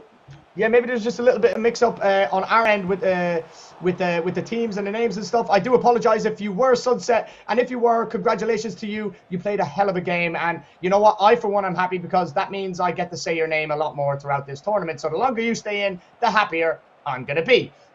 So yeah, at least we're into a new game, and it is Depresh versus Rax Santi. Depresh, of course, is representing Cal State University. San Bernardino, and Rax Anti is representing Southwestern College. So good luck to them. It's great to see so many different universities taking part in this tournament, Lise, and it's a great opportunity to get some rep in your college as well. You can go there and say, listen, I won the SoCal FIFA 23 event, sponsored by Coca-Cola, McDonald's, representing the college. I'm the best FIFA player in the college. What? It's bragging rights, yeah, for the Brag House event. Yep. Okay, listen, we all know how much of a rep you can get for being a good FIFA player, right? I don't know about you, Lise, but when I was growing up, everybody wanted to be the best FIFA player in the town, right? That's what they wanted. Everybody held tournaments in their house, and they would go over and they would argue, but if you're the best FIFA player, you get some respect, right? Yeah, I definitely think at school, that would be one thing that you spoke about, is how you did in foot champs that weekend, or, your rivals division. I think it would definitely be classed as potentially a flex, you could say. But yes, we have just been told that it was actually Sunset that actually did win that game, and he was using PSG. So, I mean, wow, congratulations to you. I'm sure Danny will be your biggest fan again, because, I mean, he even when you was losing, and I'm sure he'll be up there now. Congratulations. And I just want to mention, I saw in the chat, we're going to try and get you guys involved. So, let's have some conversations. Let me know in the chat what your favourite player is on Ultimate Team this year. However, aside from that, one of the comments in the chat, Danny, was Braghouse should ban PSG. I mean, what do you think of that? I think they are very, very overpowered. I mean, like, if we're gonna do that, then we're gonna have to do that. Oh, we see some keeper movement, Lisa, and he's got near post. Oh my lord, what a finish! That was an incredible finish, and we see straight away Raxanti repping Southwestern College take the lead, and it is 1-0 to Real Madrid. And straight away we see Depresh on the attack with Ajax, and we see some keeper movement there from Depresh, Lisa. More indication that we were right about our judgment about him being kind of a high-level FIFA player. You know, the kind of, for lack of a better word, casuals wouldn't really move their keeper as much, right? This is somebody who's played the game a lot, knows the mechanics, and he knows how to use his goalkeeper in a right situation. It can be so effectively. It's won me so many games personally.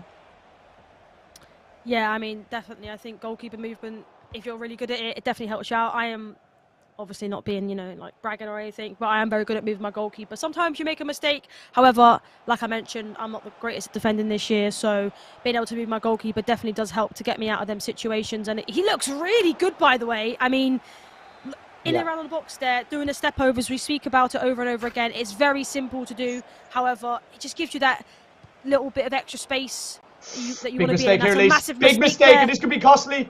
Oh, Benzema! And it's 2-0. And that is it. That is FIFA. It is unforgiving.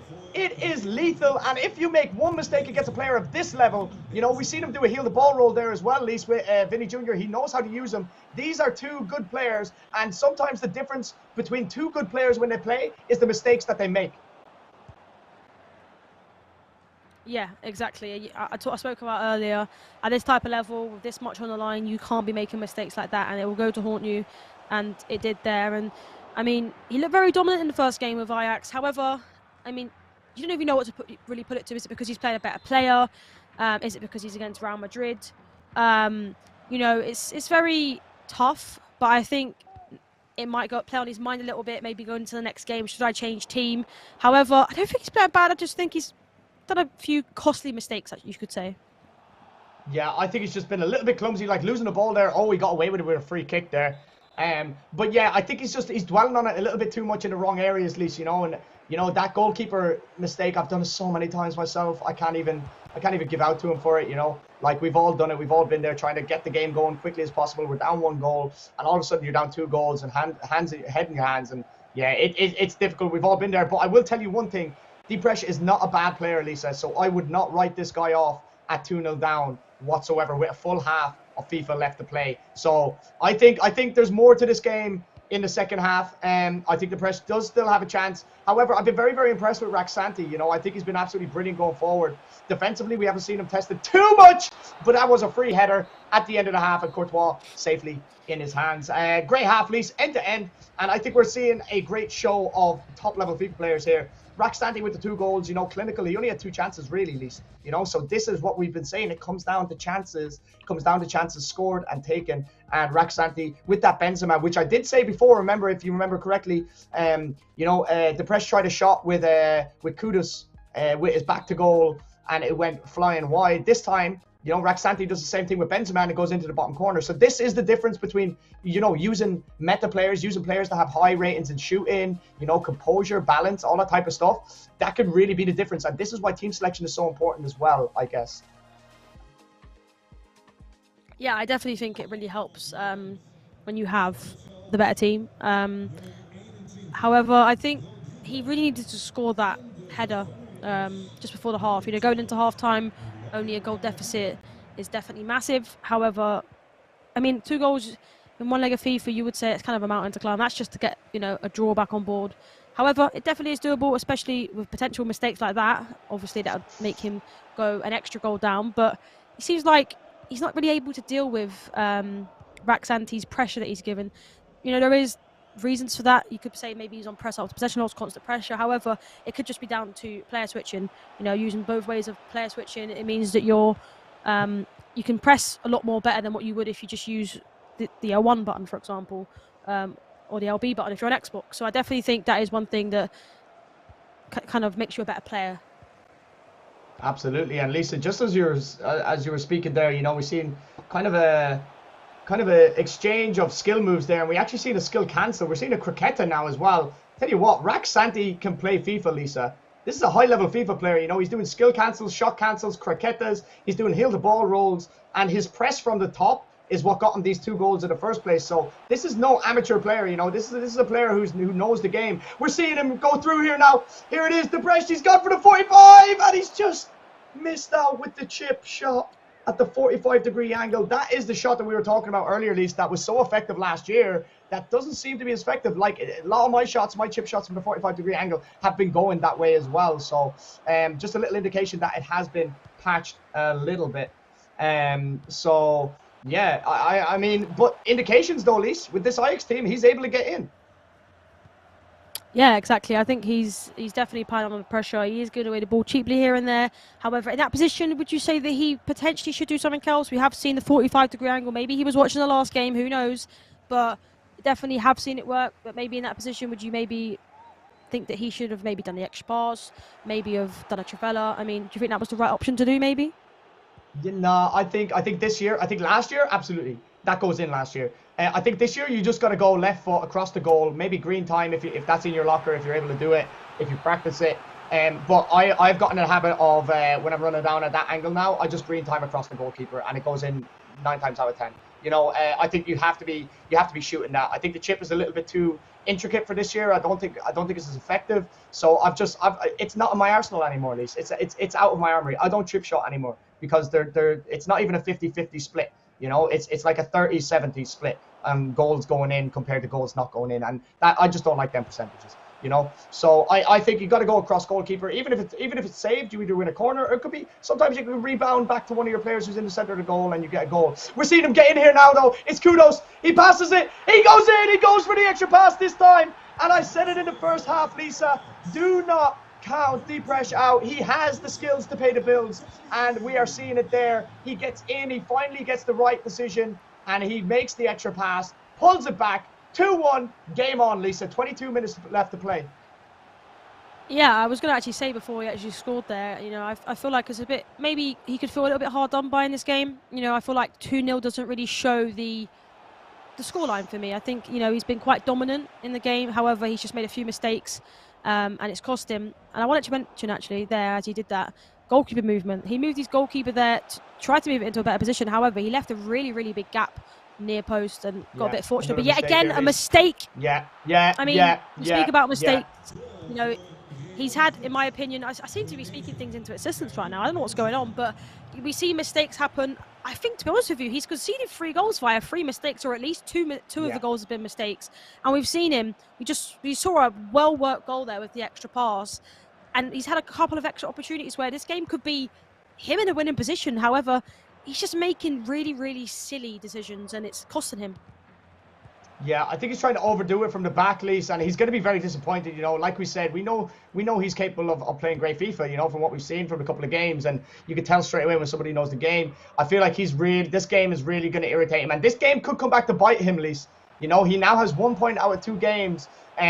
Raxanti has 3 points after his first game, and it's going to be difficult to see Raxanti lose. You know, I mean, he's reliant on other results now. It's out of his hands, which is very disappointing for him because he's such a good player. But I think this game in particular, you know, when you're in a game and it's your fault you lose, I think it's a lot harder to take because, you know, you go back, you evaluate it, and you think, okay, I shouldn't have passed the ball there. The reason I've lost this game and I'm potentially now out is because of me. You know, it's not because the guy was necessarily better. You know, I think they're quite even players. You know, but it's down to my mistakes, and that's the toughest thing to take as a FIFA player. You know, when you know you've made a wrong decision and it's your fault, and there's, you know, you had the control to change the outcome of this game, right?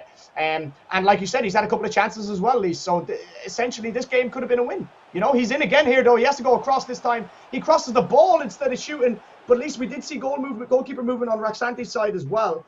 Very, very interesting. So like we said, high-level FIFA being played here. But I think the pressure is going to be very, very upset with himself after this game if he doesn't manage to pull 2 goals back at least.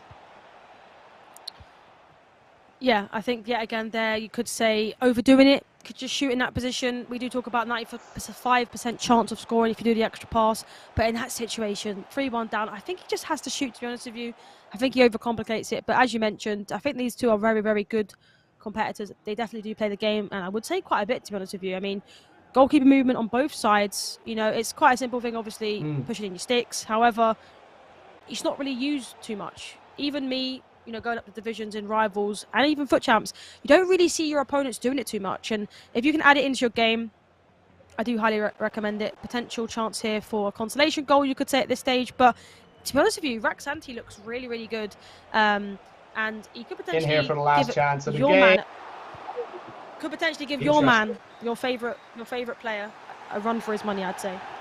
Yeah, of course. Well, that is it. That is all over now. We see Raxanti run out the winner, 3-1 on the night against Depression. And again, you know, I'd love to speak to Depression, just kind of get his thoughts on that, because I know for me personally, you know, like, I would be looking at that saying, damn, man, like, that game was there for me, right? At least, like, he has to be coming away thinking, oh, man, like, really disappointed. But at the same time, I think that he played really, really well, at least. I think he played really, really well, and it just came down to mistakes. At this level, it comes down to mistakes, right?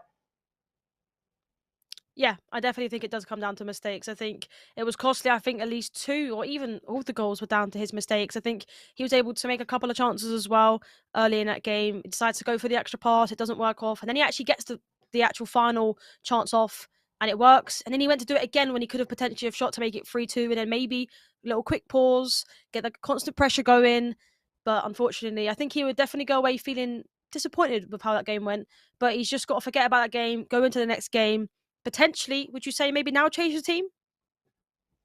No, I think, look, I think he obviously has an affiliation with Ajax in some way. He loves the team. He probably supports them, and it's his team, man. Rep it. Why not? You're repping your college. You're repping your team. I respect it. And do you know what, Lise? I don't think he's done bad, you know, in terms of the players that he's going to be using on Ajax. I don't think he's done bad whatsoever. So I think he'd be proud of himself. He's still in it. There's still some games to be played, Lise, you know. He still has one more game to play. There's still other games that have to be played throughout this group. It is not over, but he needs to get a win in the next game. Guys, we are going to take a very, very quick break, and we will be right back with the gameplay after this commercial.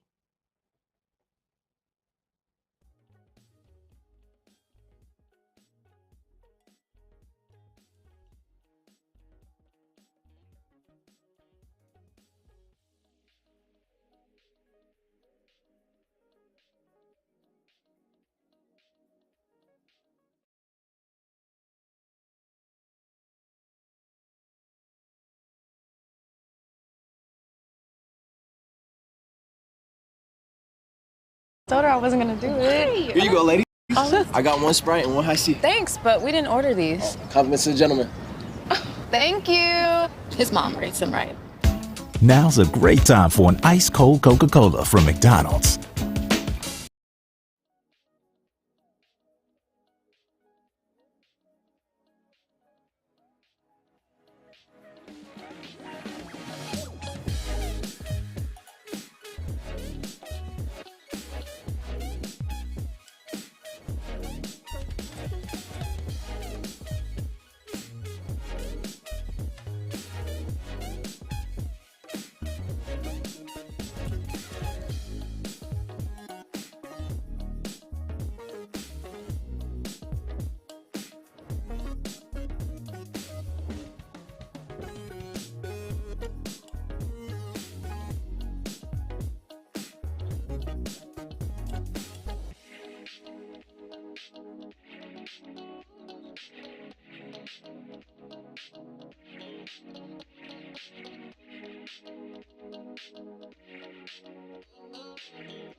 Welcome back, ladies and gentlemen. We are straight into the action here. We have the Godly in Man City colours, and Guerrero Handtrex is wearing the colours of Bayern Munich. Listen, Lise, we've seen an incredible display of FIFA talent so far. This is shaped up to be a good game, you know. Yeah, it definitely has. Obviously, the Godly now playing with Man City, and he has just conceded. I'm sorry to cut in. Wow. Yeah. He's doing he's gritty as well, guys. He's pulling the gritty You know what out. that means. He's pulling the gritty out. Yeah, Godly is just sat up in his chair, and he has gone full sweat mode now. Very interesting, I was going to say before. A lovely goal was scored. I mean, you know, it's good to join the game when no goals are scored, and we came in. It seemed like at the perfect time. I mean, perfect time. As the advert said, I'm loving it. I've got to say, you know, shout out to McDonald's there. I mean, crazy, right? Yeah, absolutely brilliant. And it seems like they were just waiting for us to come back from that commercial break to break the deadlock. And absolutely brilliant. Listen, I've been very impressed with the FIFA talent that's been on display, you know. In terms of the mechanics, the skill moves, the space, you know, with some high talent players here, and we're seeing it again. And as he breaks through with Muller, can he make it 2-0 early in the second half, in the first half rather? And it is 2-0. Muller, and he's doing the Suarez jump to celebrate this time, and we love to see the different variation of celebrations. And it's looking like the Godly is giving himself a godly mountain to climb in the second half here. You get it, Lise? Oh, you get it? You're hitting us with another. Oh, Chat is terrible. It's terrible, isn't it? Let's just tell him how it is. However, I do see you guys. I'll see myself out. Yeah. I'll let you leave on that one. But I do see you guys in the chat saying potential chance here from a mistake, by the way. And oh my God, it's 3-0. Finish. Another mistake. I mean, what is he going to do for a celebration this time? He's not even switching. He's gritty again. He's deciding to gritty. I mean, yeah. Wow. Yeah. I didn't even get to say what I wanted to say to the chat. But however, we haven't had a chance. They're not giving us a chance. Yeah, it's literally, it's the whitewash. We joined in on 30 minutes in game, and we've seen 3 goals. I mean, what more do you want? But what I was going to say was, I see you guys in the chat asking how to enter into the giveaway. Just make sure you type !raffle in the chat. Stay active. Talk to us. Talk to other people in the chat. And I'm sure you will come out potentially with a win. I'm not going to guarantee it because you never know. But there's a chance. Obviously, tomorrow it will be different. You'll be able to use the app. But today, just being in the chat, you know, talking to us, talking to other people. And never know, you might win some merch. Absolutely. At least, I mean, Godly has to come out here and just give everything, right? It's a full press type situation, right? 3-0 down. You need a win. You lost the first game. You need a win here, you know? And he's giving himself a big mountain to climb here. Like, he needs an early goal here, Lise. Yeah, he definitely does. I did say, obviously, earlier in the EA event that I was commentating on Monday, 4-0 down at halftime, and the other team came back to 4-4. So it definitely is possible. Oh, and, I mean, another goal. I mean, he's switching the celebrations up. I mean, now he's time watching. Let's be honest. Yeah, he's just looking really good. I can't lie. Yeah, and Guerrero repping East Los Angeles College is repping them in style. 4-0 up after halftime, 50 minutes played, and it's looking like this is going to be kind of a walkthrough for him, right? This is pretty straightforward now. All he has to do is not concede. He's probably going to score a couple of more, but the way he's finding the space behind, and I like how he's playing, Leash. You know, I've been watching him, and instead of, you see there with that touch with that Godly done it, instead of going forward, he's coming backwards, and what that's doing is it's dragging the defenders out to create that space for the run in behind. See there? See that? Right there, where he turns back and he lets the run go forward. It's very, very effective, and he's done it very well, I have to say. I love the way he's playing here, and Godly really does have a big mission on his hands if he's going to get back and at least try and salvage a point in this game. Yeah, I mean, it's definitely going to be tough. Obviously, like you mentioned, you need to go press after possession, off constant pressure. But when you do that, we all know what happens. You do leave space in behind, and therefore more of a chance of conceding, especially with the way he's playing at the moment.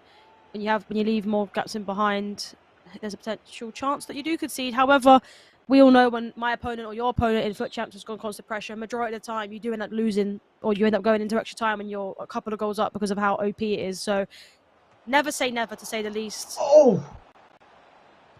He's won it as well. The keeper's let it go. Oh, that could be a penalty. Poor decision with the slide tackle. And it is a penalty and a potential chance here to go 5-0 up. Lisa, does he dink it? Does he go for it? I mean, chat, does he go dink for the it? Panenka here? Let's get a quick prediction. Is he going to dink it and then gritty I on think him? he I'm calling Panenka's it. here. He's dinking. I think he He's dinking. Panenka's. He's dinking. Oh, he did it! Oh, it's been saved! How has he saved that? Oh my God, how has that just been saved? Is that another penalty? Oh, I was going to say, not again. No, I it's mean, a free kick to be out. fair, right, that's a new animation. Actually, I think it actually ended up joining the game last year towards the end of the year where the goalkeeper can come back and still save it, and we saw that there. But a potential chance from that. Oh, what a save that is from Neuer. And that is why you have the big man in net. Yeah, that's a very big chance. If that goes in, there may have just been a tiny little glimmer of hope, but straight away we're seeing Guerrero on the attack again with Sadio Mane. And look at that. Oh, that is very interesting, that skill move, Lise. It's not so much a skill move as a dribbling technique. You click down on the R3 button and it dinks the ball up and it makes you get a little bit of a speed boost. So, again, Guerrero showing signs that he is a high-level FIFA player here. And, you know, quite unlucky with that penalty. I think, you know, it was, and a dink. Is he offside? He was onside. Wow, I thought he might have been offside there, Lisa. That's a big chance as well. Realistically, I mean, 4-0, Lisa, you said, you know, you see players come back from it. Realistically, it more times than not, it's game over. But you really do just want that 5th goal, right? Because that's the goal that really just ends the game. It's over, no matter what. It's very unlikely if you're a decent level player that you're going to concede 5 goals, right? Yeah, definitely. I think normally it is. I think in the game that I commented on Monday, I think it was just lapse concentration, trying to go for extra goals when really, or sometimes you just got to see out the game. It is boring to watch as a viewer, but when so much is on the line, you just got to do it right. I mean, people will forget about it, you know, a couple of hours later that you've just wasted time for 20 minutes in game. However, it is crucial. If it gets you to the next round, if it wins you the extra money, you just got to go for it. It isn't pretty, let's be honest, but it gets the job done, and that's sometimes what you need to do. But I mean, I'll be honest, right? He's looking really good, is Guerrero, but it's also, I'm also looking back at sort of people that we've seen in this tournament so far. I think Raxanti, I think it's going to be a really good game between them. We've seen a lot of goals for Raxanti, especially in the last game. And in this game, we saw Guerrero scoring 4, and it's not even over yet.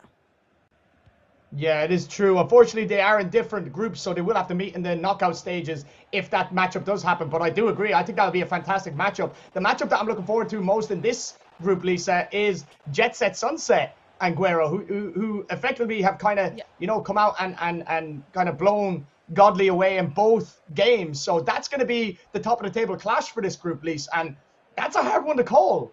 That's a really, really hard one to call. We're seeing Muller in again, and this is going to be 5. And it is great. Listen, Lisa, I need to talk about something, right? I feel like Guerrero has the best finishing that we've seen out of everyone so far. I feel like he's taken his chances better than anyone. Even Jet Set Sunset, who won the last game against Godley. Yeah, definitely. I think he's taking his chances when he gets them, and he's making sure that he puts it into the back of the net. I mean, that you couldn't have saved that even if you had 5 goalkeepers in it. Let's be honest, that was a great finish. But yeah, like you mentioned, that is a match I'd like to see. You know, that would be an amazing quarterfinal, semi-final, final match, especially with the people at the moment that are scoring loads of goals. I think it will be a great watch. Make sure you are there on Saturday and Sunday for their matches, because if you think these are entertaining, they definitely are as well. But to be honest with you, I think a lot of people, especially if you are from the UK side, that maybe don't really see too many of these tournaments in America, especially myself. What a finish that is, by the way. We are seeing a power shot from Sadio Mane by Guerrero. Incredible shot. And it is a new mechanic, of course, that they brought into the game this year. The L1R1 shoot. And look how many bodies that got through, Lise. You know, that just shows how powerful that mechanic is. Of course, it's very situational. You have to have space. You have to have the right player as well to use it. And, of course, you have to hope that it doesn't get closed down or blocked. And he's utilized it there perfectly. He's executed absolutely fantastically, and fair play. Again, Lise, this has mouth-watering type stuff right now. Jet Set Sunset versus Guerrero is going to be absolutely electric. I feel sorry for anyone who's going to miss that game, honestly, because it's going to be absolutely incredible. Yeah, it definitely is. And obviously before that amazing goal came in, I was talking about, you know, us from the UK, we don't really watch too many, you know, games in America, especially these type of tournaments. I like to watch the EMLS every so often. However, other than that, there isn't really many tournaments that you get to see how good these players are. But I'll be honest with you, I've been very impressed, and I'm sure most people that are watching this that aren't from America are very, very impressed. So I'm looking forward to see who comes out on top in these games, especially, a lot of these shooters are obviously from California.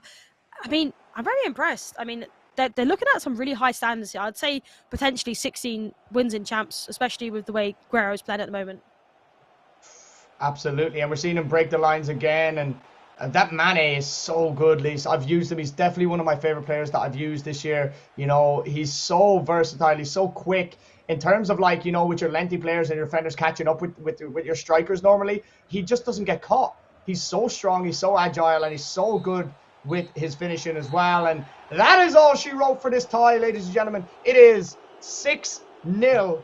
An absolute thumping, but listen, absolutely no shame in it. Guerrero for me that's the performance of the night so far. Very, very clinical, Lise. Very, very impressive with the ball, without the ball. He kept a clean sheet also, which is not easy to do in FIFA. Very rare you actually keep a clean sheet in FIFA because of the mechanics, because of the chances that kind of, players get every game, no matter what kind of level you're at. So very, very impressive. And like I said, Lise, it's setting up a Grand Slam finish in terms of Guerrero versus Jet Set Sunset for all the marbles, really. If Jet Set Sunset, of course, can get through his second game as well. Lise, I want to talk about the clinicalness of Guerrero there.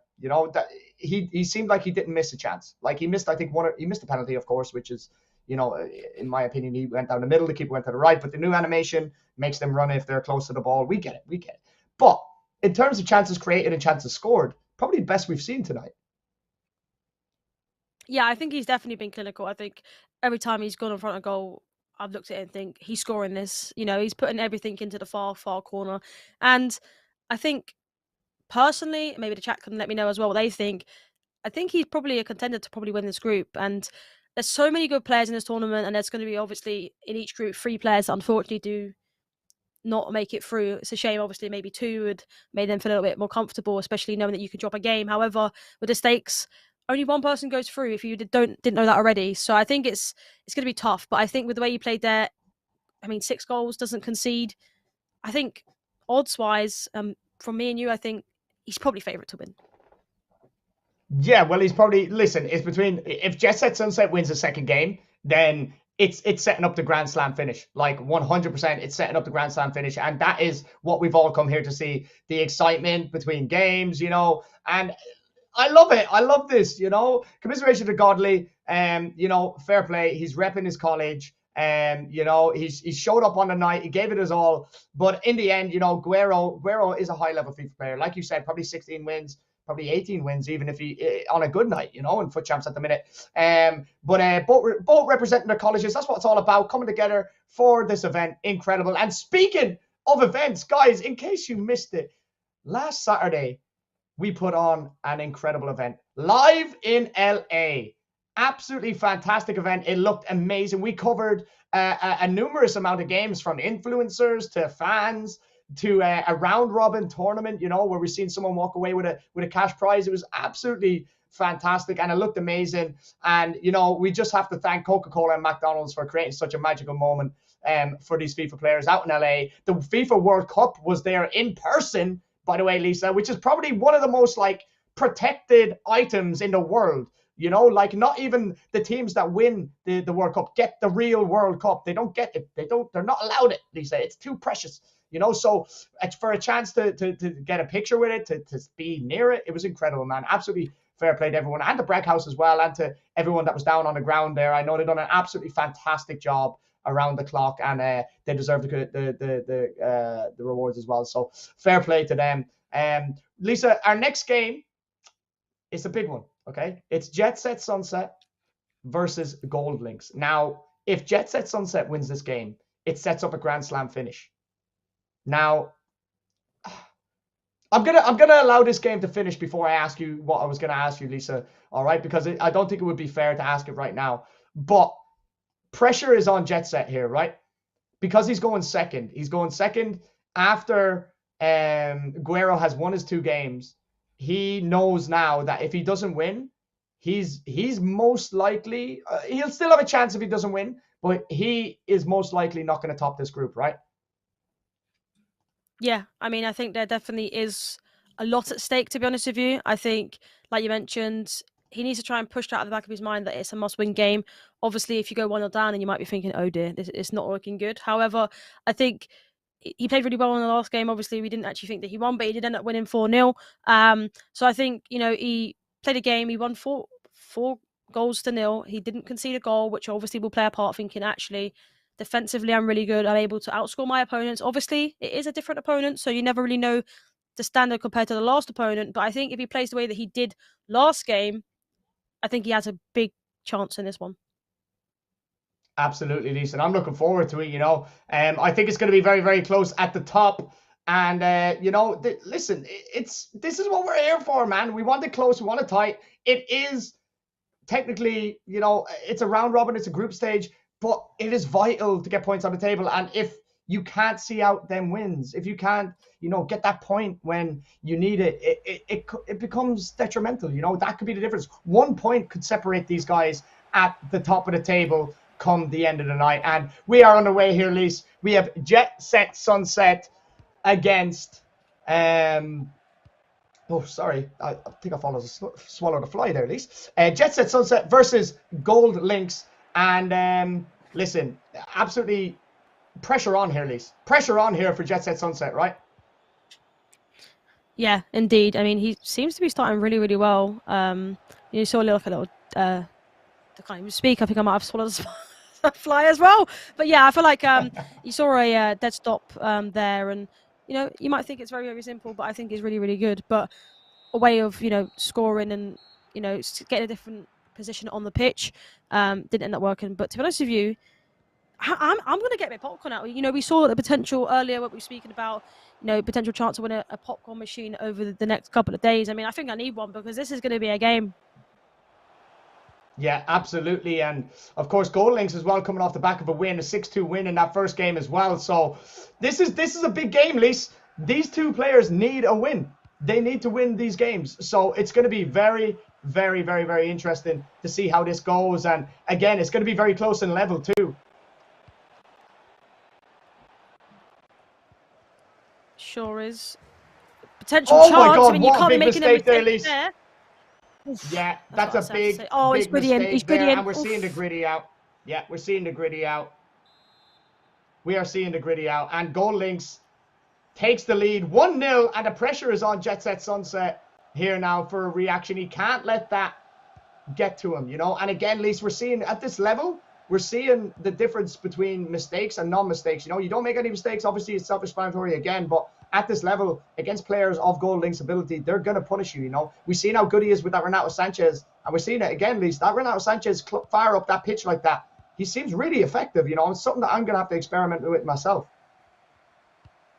Yeah, I mean, definitely. I mean, you can't really be making mistakes like that, like you mentioned, especially with the stakes this high. Maybe you could say nerves playing a part in it, but I obviously wanted to speak about while these two are in this position of the pitch. I mean, Guerrero, I think, he's played really, really well in his tournament so far. He's scored quite a few goals, only conceding a little bit. I think this game is massive. I think Jet Set needs to get the win. Currently, not looking the greatest. However, it takes that one goal in game, and you're back in it. Yeah, I agree. But we are seeing some great intricate play here from Godley, and he gets it down to the line, tries to get across, he wins it back, and he recycles it out. Sign of a very, very good and patient player. He gets to the end line, and this time the goalkeeper gets it out for the corner, and it's always a sigh of relief when that happens, Lise, because we know, like we said before, when you get into that position, the goalkeeper usually kicks it into the back of his net for some strange reason. But very, very good play there from Godley, and he's definitely on top here, Lisa. Definitely on top, and he looks like he's gonna get into a really, really good space here very, very soon. Yeah, I mean, he's definitely playing really good. You see that nice little pass over the top dink, you could say. Yeah. Tries to, cut it back there, which you see at quite a lot at the high level, just trying to make it a 95% chance. But going forward, he looks really, really deadly. However, we know that Jet Set, he's got goals in him. Yeah, absolutely. And you see there again, and that's a mistake on Godley's half, and he does it to Travella, and this time it's saved by Donnarumma, and that's why you have Donnarumma in goal. He's fantastic. He's the best keeper I've used this year, Lisa, hands down. He's absolutely fantastic, and that is why you use him for situations like that. But again, we're seeing a mistake there from Godley, almost identical to the one we've seen up the far end, and this time it's not punished. Little bit lucky perhaps, but he will not be complaining one bit. Yeah, I mean, yet again, mistakes. However, this time it wasn't punished. I feel like, yet again, at this level, I think you need to be putting them away, especially when you get a gift like that. Sometimes you won't get a better chance like that in that one-legged game.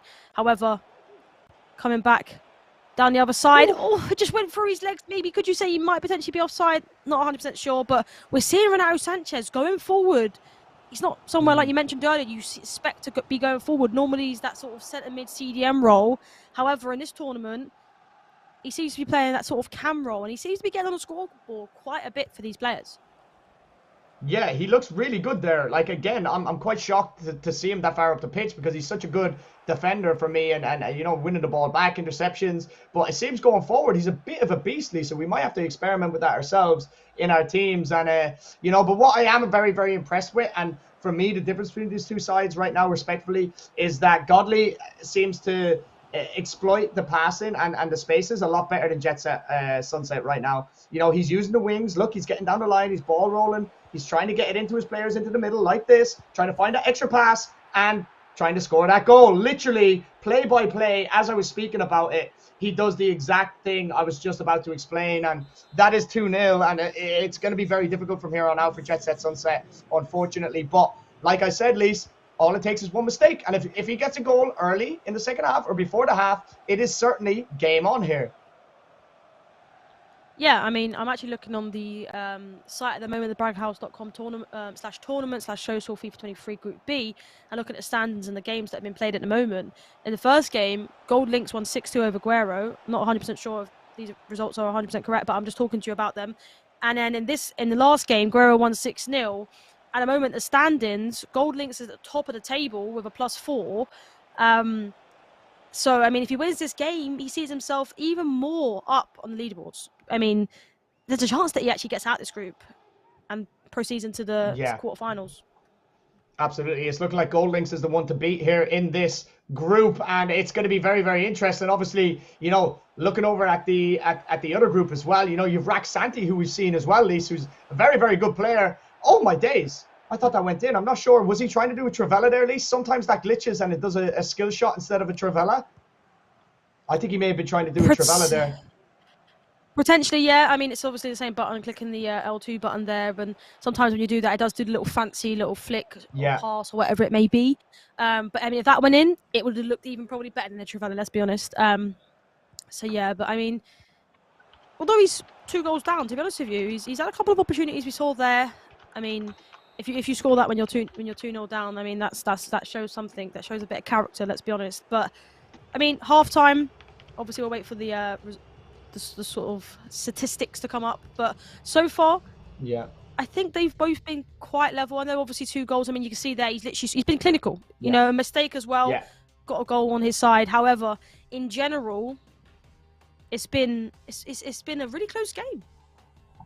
Yeah, absolutely. And again, it just comes down to clinicalness. We said this from the start. At this level, when 2 players are playing, right, it comes down to 2 things, Lisa: mistakes and are you clinical? Simple as. Can you not make any mistakes, and can you be clinical when you get the chances? And in a game of this level, you are going to get very few chances, and you're going to get a lot of opportunities to make mistakes. Do you have the mentality? Do you have the composure to block them out of your game? And that's what it comes down to, in my opinion. And to get out of a group like this, that's very, very talented, you know, it's going to be the one who's most consistent with finishing and least consistent with giving away mistakes, you know, giving the ball back to your opponent deep in your own half. And, you know, and there, that's a big chance, Lise. He's just too trigger happy on the circle button and he hit too high, but it was a good save. Goes out for a corner now. And Godley is definitely looking like he is going for the 3rd goal here, Lise. He's not setting up shop. He's not happy with the 2-0 win. He wants to get more goals, and we're seeing it here for his attacking play. Yeah, exactly. I think Gold Links is playing really, really well in this game. I think obviously Gold Jet Links, as well. Apologies. 2-0. I mean, would you say it's maybe potentially goal set and match? I mean, I'm talking about his name here. Do you think it's goal set and match even? I mean, so far in this game, I think 2-0, especially with PSG. But to be honest with you, Jet Set's been playing really, really well. Yeah, no, I think 2-0 is a very dangerous scoreline in FIFA. We've all been there, 2-0 down or 2-0 up. and all of a sudden, bang, 1 goal. Okay, pressure's on now. You start panicking a little bit. Your mentality changes. You start worrying, what if they score another goal? All of a sudden, you give away the ball, needlessly, and there you go. It's 2-2, game on. It happens all the time. 2-0 is a very dangerous scoreline in real life as well.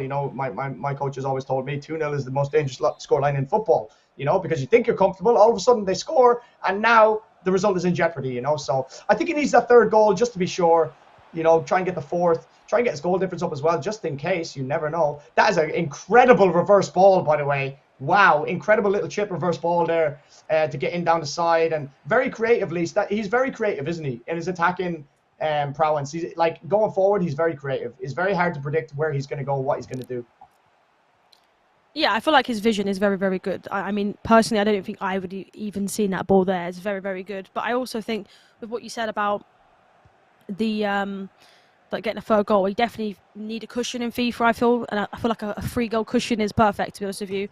I feel like it makes you think that if you concede a goal, you're still 2 goals deficit. They need to still score 2 more goals to get back in the game. Whereas, like you mentioned, even in football, a 2-goal lead is not enough realistically, because most of the time when you're 2-0 up, you sort of let your foot off the gas, right? And you think, we've won this, and then you concede, and you maybe like self-doubt. You maybe think, actually, we might bottle this, and then you start overthinking things, and then you concede again, and then you think, actually, we're going to lose this game. When you're winning, you're in like your love in life, right? However, when it gets a bit close, you get a bit panicky, and sometimes when that happens, you make mistakes. Absolutely. I, for one, I don't know about Julie's, but I get more panicky when I'm winning.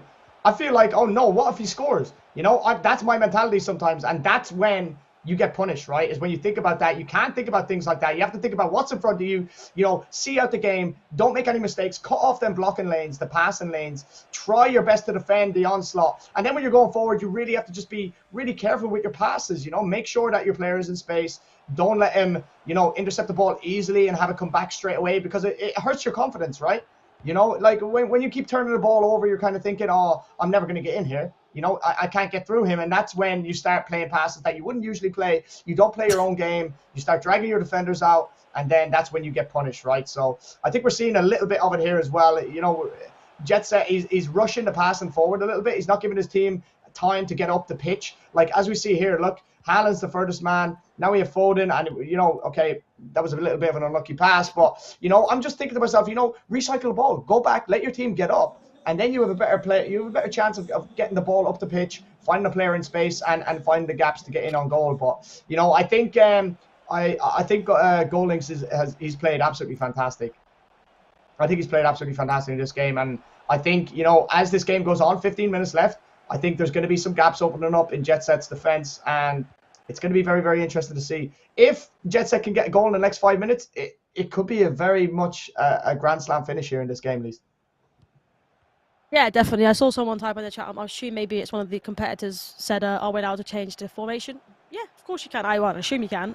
Also, I feel like you should maybe check the chat and see what Muldooney just said, because I can't lie. If you heard me giggling, that is a great comment. But yeah, I think in general, in terms of this game, I think it's been a very, very close game. Yeah, I mean, we love to get the chat involved. So if you guys want to speak to us, we'll definitely be reading it. And that was a good comment. That did make me giggle. I can't lie. But I mean, yeah, this game, I think Gold Links looks deadly, and there's a potential chance for him to make it free here. I mean, you just don't go for the dink in that position, do you, really? Yeah, got to go across goal there, Lisa. And I just want to address what Muldooney said in the chat. I did delete this game because I got so annoyed with it the other night. Completely my fault. It's not the game's fault at all. But yeah, I just needed a little reset. I had to take a break. And I think that's actually good advice to anyone watching as well. If you are having a tough time on FIFA, take a break. Don't delete. You don't need to delete it. That's just me being emotional. I'm an emotional guy, Lisa. Okay, all right. But listen, take a break. Take a couple hours off, reset yourself, go get some food, watch some TV or something, and then go again. Because it does refresh your mentality. And a lot of FIFA, Lisa, we're talking about knowing the pros and how they deal with stuff. And anytime I've asked them questions about how they do it so well, or they always say it's mentality, right? It's mentality. They just want to. They have to keep on their game mentally. Every single game, they have to be concentrating. They can't let the game get to them. And when they do, that's when they lose their games, right? Yeah, exactly. I think, like I mentioned earlier about foot champs and rivals, you know, if you lose a game, take a break, take a breather, I don't know, do what you need to do, maybe go get a drink, go talk to family, go toilet, whatever it may be, take that couple of minutes break, reset your mind, because if you go into the next game frustrated, annoyed, whatever it may be, you're going to lose the game. I thought you was giving people like some tips there to just delete the game there. I was going to be like, oh, but instead you decided to change it to just take a break. I think that's a great idea, I think, to be honest with you. Maybe not deleting the game, maybe a bit, you know, bit over exaggerated. However, I mean, No, sometimes yeah, I'm a drama queen, Lisa. We all know this, okay? Right? I am a drama queen, okay? Listen, Lisa, this game, it looks like it's probably over now. It's 2-0. Look, very, very professional display, realistically, you know, in terms of Goldings here. 2-0, runs out the winner. Very professional. A clean sheet, Lisa. A clean sheet again. We're seeing a few clean sheets here now. I don't think I've ever kept a clean sheet in FIFA, ever. So I'm very, very jealous. There's some really, really good players here. Goldings with the dub. He is looking very, very good to go through in this group. And commiserations to Jet Set Sunset. I still love your name. I'm still gonna say your name throughout this whole week because it's my favorite name of all time. Yeah, look, I mean, I think the better player won. Let's be honest. You know, Jet Set, great player, fantastic player, but I just think, you know, Goldings just too much in the end, Lisa. Yeah, I definitely think that your favorite player, although he didn't win the game, you know, he played it to his best he could. However, I think Gold is just on another level, and he showed that in his gameplay. And to be honest with you, I don't think I've ever smirked so much during a game. I think we need to keep reading the Twitch chat. Muldoon, you need to keep these jokes flying in. Everyone else in the chat as well, because it's just fantastic. Yeah, absolutely, Lisa. And straight into the action here. We are in the 57th FIFA minute, and we have Flex B. Tyler repping Barcelona against Depresh, who is 1-0 down, Lisa, with this Ajax team again. He is stuck with the Ajax team. He's sticking with his roots. He's going to see it through, and you got to respect it, right? Yeah, definitely. I mean, it hasn't been working. However, he's sticking with it. It just shows, you know, it shows the love that he has for Ajax. I can't lie. However, if I was losing games, second game losing now with that team, I definitely think I would be changing things up. However, you know, if you change it up and the same thing happened, you'll be annoyed that you switched and didn't stick with your roots, right? Yeah, absolutely. And just to bring everyone up to date as well, Flex Tyler won his first game against Big Worm 3-1. So this would be 6 points on the board. And this would effectively set up a Grand Slam finish if Rax Santi can beat Big Worm in his final game. Then that would set up a Grand Slam finish for Rax Santi versus Flex Tyler to see who takes home the top spot, Lise. Yeah, exactly. Obviously, a massive, massive game that, I mean, realistically, you would say that Tyler has to win. Obviously, Depresh has lost a game already, so technically on the grand scheme of things, you would say that he's potentially out of the competition already.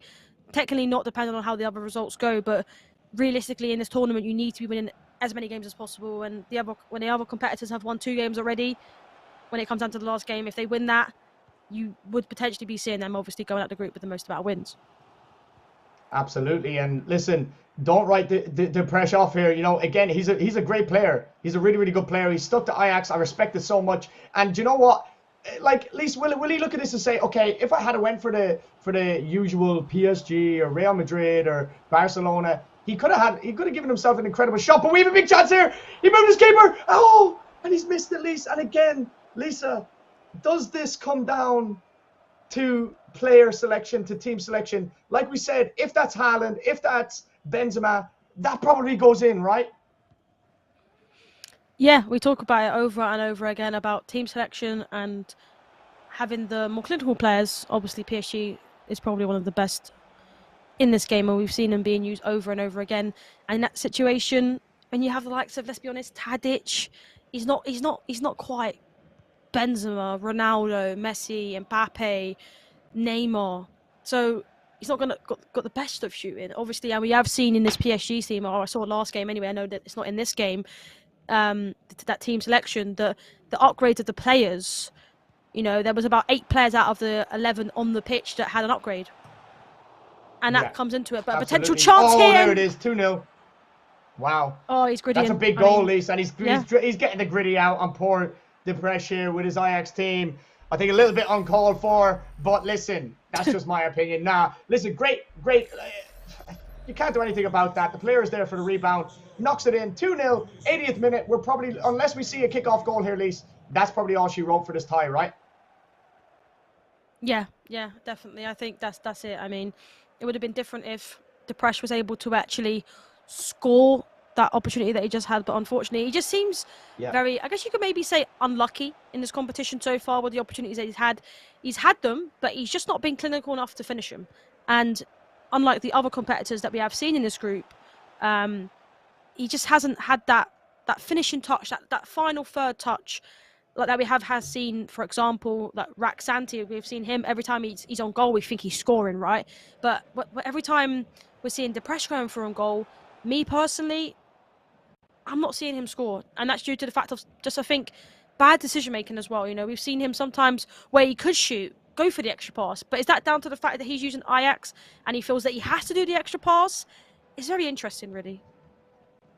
Yeah, it is. I do think personally it's down to team selection. You know, we're seeing these players with strikers like Aubameyang, like Dembele, Mbappe, Neymar, you know, and poor Depresh here. He does have Bergwijn and kudos. But we are going to switch over to the other game. It is going to be Big Worm versus Raxanti. A big game here, Lisa, okay? If Raxanti manages to come away with the 3 points, Tyler and Raxanti are going to be on level points going into their head-to-head game for the final match of this group. What is your thoughts? A big game, I think. You know, is the pressure going to get to them? That's the problem, really. Obviously, we know that, I mean, $1,000 is on the line. That is a lot of money, obviously. But to get there, you've got to get out of the groups. And that's the main thing. And only one person gets out of the group. And we do join this game 60th minute. Yeah, we've joined in the 60th minute, and it looks like Raxanti is actually 1-0 up in this game. So he is on course to set us up for a Grand Slam finish to this group with Tyler, if he holds out, of course, for them last 2 minutes, which we left him on at 2-0 there. But listen, this is a big game here. You know, Worm looking to get this win, looking to get one up on him. And it's not looking good for him right now. Obviously, we haven't seen the gameplay, so we don't know how it's kind of been. But we can kind of guess how it's gone. You know, Raxanti, really good player, and Worm showed a great potential as well in that first game that we covered too. So I'm not surprised that this game is a close game, Lisa, and we're seeing some great attacking play here from Santi. He's really good at that, isn't he? You know, he's back in here. Vinny with the extra pass, maybe not an extra pass there, Lisa. Probably the wrong decision, right? You just got to whip that with the finesse. Yeah, definitely. We talk about just not picking the right thing in the final third, and I don't think he picked the right thing there. But however, I know you was going to talk about the step over, and of course, we saw it there again. I think it's something that we all need to add into our game. You know, I saw it in EPrem as well, and I thought that is something that I've got to get into my game. You know, I do it in positions, not in the position that he does it, and it works. But potential chance here. Oof. Left don't know how that went so far wide. But yeah, I don't know how it went so far wide. But you know, we talk about, you know, the step overs, but also doing the speed boost step overs, which means basically when you get out of the step over, it's basically like the massive speed boost you'll ever see, and you just get into a better position. And it's something that we've been seeing actually throughout this tournament, not just Raxanti that's been doing it. So it just shows how meta you could say it is. I know it was meta a couple of years ago with Anders. It was literally every time you get the ball, you'd be doing it. But definitely put it into your game and you'll definitely notice a difference.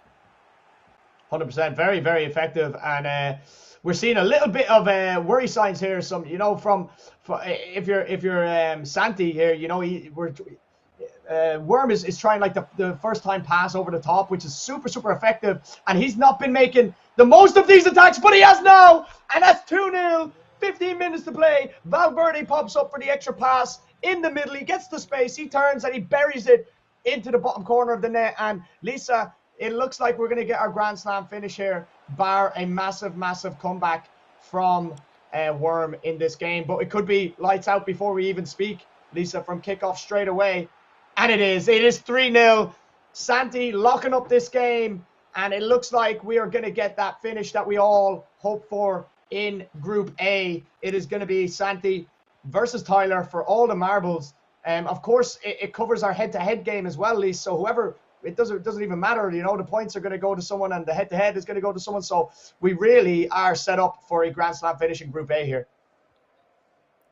Yeah, exactly. And I just wanted to mention, just looking at the chat, Depresh did type in the chat saying, well played to everyone I played against. Wanted to challenge myself using Ajax since I play online seasons with them all the time.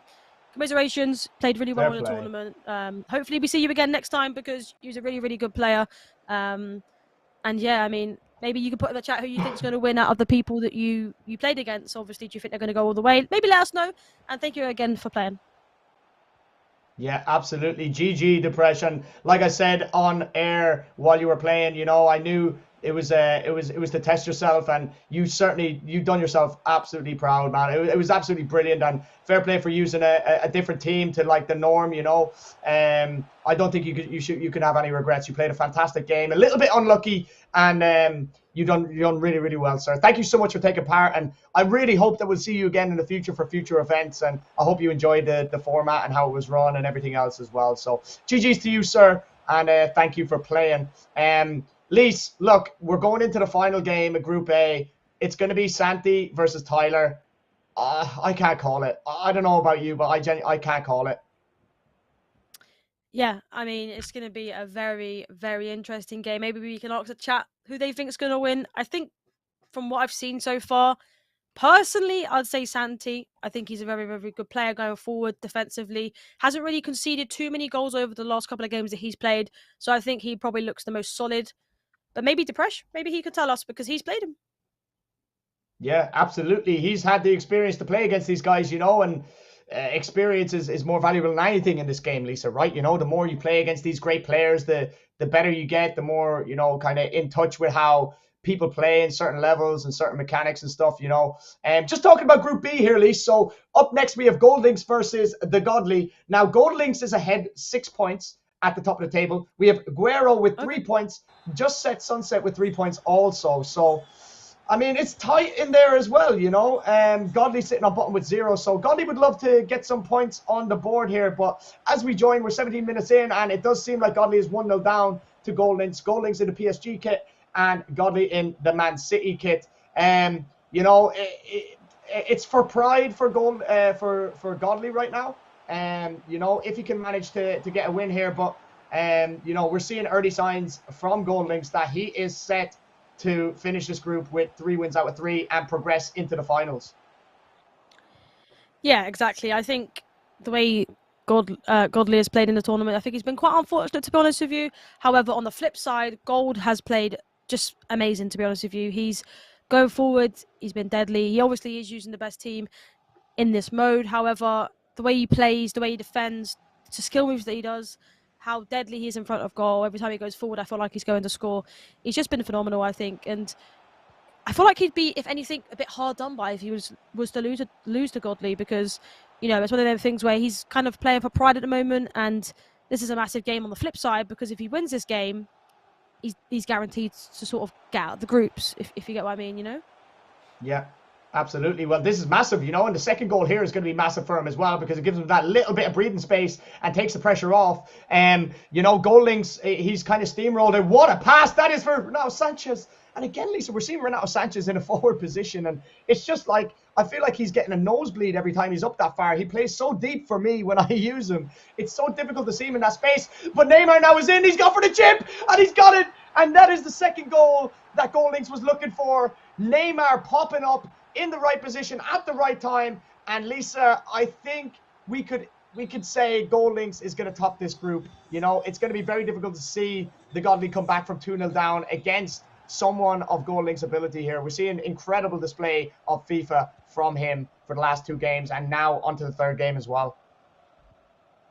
Yeah, I think he's looking unstoppable, to be honest with you.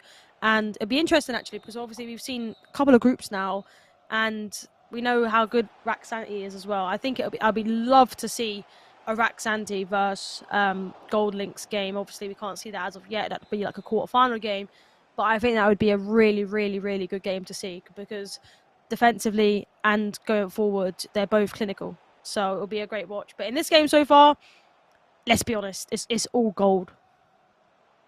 Yeah, absolutely. And look, you see the work that he does on the sideline there as well with Neymar. He's enjoying them. Step overs, pullbacks, agile dribbling. We're seeing rainbow flicks, elasticos. The whole lot is on show, and he's given us a show, and rightly so. He is in the top spot for a reason. He has been probably the best. He has been the best in this group, in my opinion, and he's shown it going forward as well. For me, Lisa, the only problem that I see with Gold Links is that maybe he's getting a little bit too comfortable in this group. Maybe he'll go into the knockout rounds kind of thinking that the expectations aren't that high for other players. I personally, I will always, Messi is in, and he's done it again. He's going for that chip shot a lot, Lise. When I feel like he could just be burying it, and that's the kind of stuff that I'm talking about. Against better players, you don't get the chance to squander them chances, right? So I feel like when I play, whether I'm playing against a high-level player or a low-level player, I want to score as many goals as possible, and play the same way I would against a pro, right? Because that's a testament to me, my professionalism, and also it keeps me warm and it keeps me, repetitiveness in my muscle memory, right? I know exactly what I'm doing every single time, and it's working, and I want to do it as many times as possible so that it works as many times as possible against a better opposition. Are you like that? Or, if you're playing someone kind of a lower standard, it's probably an easy win. Do you kind of take the foot off the gas, or is it kind of in your mentality to say, no, we're going for 10 goals here? Yeah, I definitely think so. I definitely think against a player that is not as good, sometimes I guess you could say take the mick a little bit. You'd maybe do something that you wouldn't do against a better player. I feel like personally, I definitely strive for players that's better than me, because I feel like you sweat. You've got a headband on, you've got a towel next to you. Your head is right into the camera. Let's be honest, you can't see any of you because you're focused so much. Whereas when you're playing someone not as good, you sometimes you do stuff that you wouldn't do. You maybe shoot from distance, for example. And at the moment, you can obviously see on the screen. I carry on with the point. The current games and current standings in the groups and the results right now for Group A and B, of course, are two groups that we are covering for the first part of this broadcast. We still have two groups to come as well, Lise, so plenty of more action is in store here, and I cannot wait to see what we have in store for Group C and D after these two groups also. And straight away we're seeing, wow, that was a let off. That was a let off for Gold Links, and maybe just warning signs of what I was talking about, Lisa. He's been taking it easy. He probably knows he's a little bit better, but just like that was a big chance for Godley to get back in this game. Yeah, exactly. Massive opportunity. However, I was just looking at the chat, and Depresh did say that he thinks that Guerrero is a very, very good player. However, he would love to see someone winning from his group, and if he was to pick someone, it would be, let me just check because the chat again. I did just lose a chat, but I'm pretty sure it was Santi, if I'm not mistaken, Rack Santi. So he said that he's really, really good in general. And I also saw someone in the chat talking about when the next tournament is, and Braghouse did reply saying there might potentially be one before the World Cup. So stay tuned.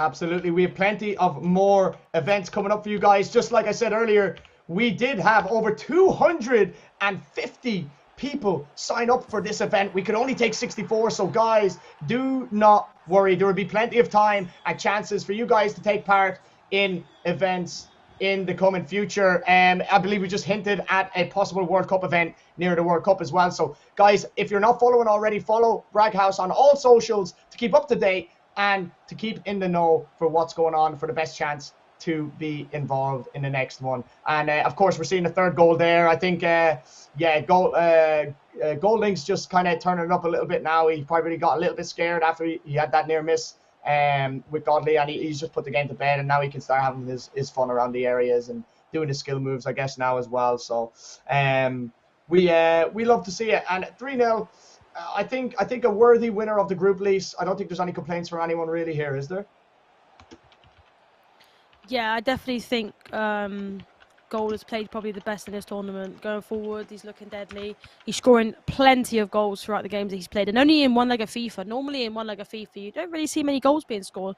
I mean, especially in a competitive game anyway, you normally only see a couple of goals being scored, but he's been scoring quite a few goals, and I think going forward in this tournament, I definitely think he's one to watch, especially from what we've seen so far, but we have got plenty of action to be coming up still. Absolutely. Like we said earlier, Lisa, we have 2 more groups to get through, and I can't wait. If it's anything like the talent that we've seen on show here tonight in the first two groups. It's going to be incredible. And Lisa, I think it's almost time. I think it's time for the one match playoff. Whoever wins this takes all the marbles. They get into the finals, Lisa. They have given themselves a chance to get to the final and win the $1,000 on show. It is, ladies and gentlemen, Santi versus Tyler.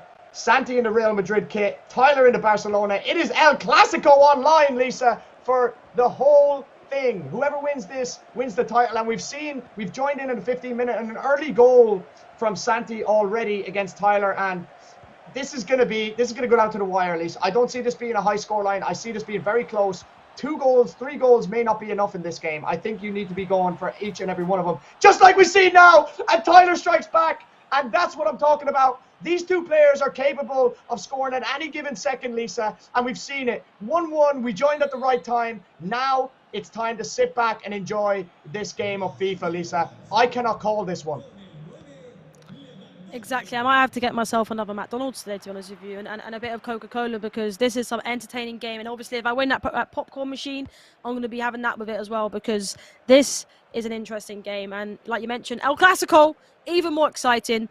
And to be honest with you, coming into this, personally, I thought Santi was going to take it, and quite comfortably. But we do know how good Tyler is in this game, and especially what he's shown after the last couple of games. But so far, it's been an end-to-end game.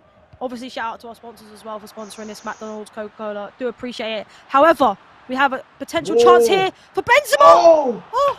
Lisa, we've seen that a couple of times with Benzema with his left foot. And I have to say, I use Benzema quite a lot. And his left foot is never that bad for me. He scores almost everything for me. So I don't know what type of shooting, whether he's red timing at least, or he's just not timing his shot perfectly, or his aim. I'm not quite sure. But I've never seen Benzema miss that consistently on his weak foot from them positions. It's very, very unlike him. So maybe something got to do with maybe semi-assisted shooting or something, Lisa. I don't know. It's very, very odd to see him miss by that much. I don't know about you, but I'm quite surprised. Yeah, I'll be honest, I haven't really used Benzema this year.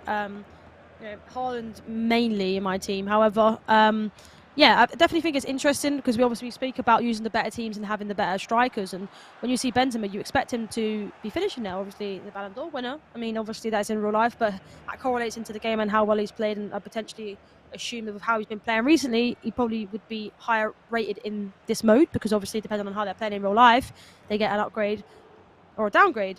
But it's interesting to see him, like you mentioned, missing on his weaker side. In that position, we speak about with the better players, and the pressure obviously using Ajax earlier, that maybe if he had Real Madrid and Benzema, he might have scored. However, Benzema seems to be missing some clinical chances at the moment. Yeah, very, very surprising. Like I said, I've used him quite a lot, and he's been so clinical for me, you know, left and right foot from any position around the box. So very, very interesting. But we are seeing, like you said, end-to-end stuff here, Lisa. Exactly what we expected. Attacking FIFA, you know, great defending on both sides as well. So, Lisa, this comes down to who makes the first mistake. It's a chess game, right? It is a chess game. When it gets to this level of FIFA, with this much at stake, it comes down to your mentality. How well can you concentrate? How well can you let the small little things that go wrong for you not affect your game and see the game out? You have to play calm. You have to play patiently. You have to be very, very disciplined in games of this standard and this level for what's at stake here. Don't forget, guys, what's at stake here is a place in the finals. You know, you get to the round of 16. You're effectively, you know, given it's a two-legged game, taking that away, you know, you're 3 rounds away from giving yourself a chance to win $1,000 for playing FIFA, which is an incredible prize. So absolutely, this is what we came here for. These are the games that we want to see, you know, and we're seeing Santi here play very well, keep the ball very well around the opposition box, and he's waiting for that opening, which he got now. And this time, Benzema with his left foot. That's what he's used to doing. That's why I was so surprised about him missing them chances before, because that's what he does for me, you know. And this time he gets it right. He gets the angle. He gets the power. And it is 2-1 to Santi. Tyler finds himself behind again in this game, and he now needs a goal to get back in it. Very good play there. Very patient build-up. Very, very disciplined build-up. Just what we were talking about, Lisa. And that's what's needed, right? You need to have that patience, work that angle, find that pass, and then you have to do the rest with the finishing at the end. Fantastic. Yeah, definitely. And we spoke about obviously Benzema not being clutch in the moment. Well, it was that time. And I actually was thinking about while you was talking, saying, well, if this game ends up in a draw, you might think, well, what happens next? Well, they don't actually go extra time or penalties. it goes down to obviously who wins when they play each other, and obviously, as we know, if it does go 2-2, it's a draw. Then it goes down to golden difference. So who has scored the most goals in the games they've played? So it might go down to haunt you if you've maybe took your foot off the gas and didn't score as many goals as you could, or if you took your foot off the gas and you let your opponent score a couple of goals. So it's very interesting to see how this plans out. Obviously, if it does go 1-1, it'll be interesting to see who tops the group. Yeah, absolutely. And just as we're talking there, we're seeing Santi actually mess around with his custom tactics a little bit. You know, in a game like this, Lise, you know, that's what it takes sometimes. You said when you get the lead, you know, maybe change to a 5-back, change things up, just to give yourself the better chance. We're seeing Maxi do it here, which gives me an indication that he is a high-level player. He knows the type of player that Tyler is as well, by the way. And he thinks Tyler is a threat and that he may not win this game quite easily. Yeah, and I think Tyler's a threat as well. It's definitely how he's played throughout this competition. And we have seen him obviously come back from being 1-0 down, and that takes some confidence. That takes some doing, especially against a good player like Rat Santi. And I mean, can we potentially see a comeback again just to make this tournament even better and even saucier?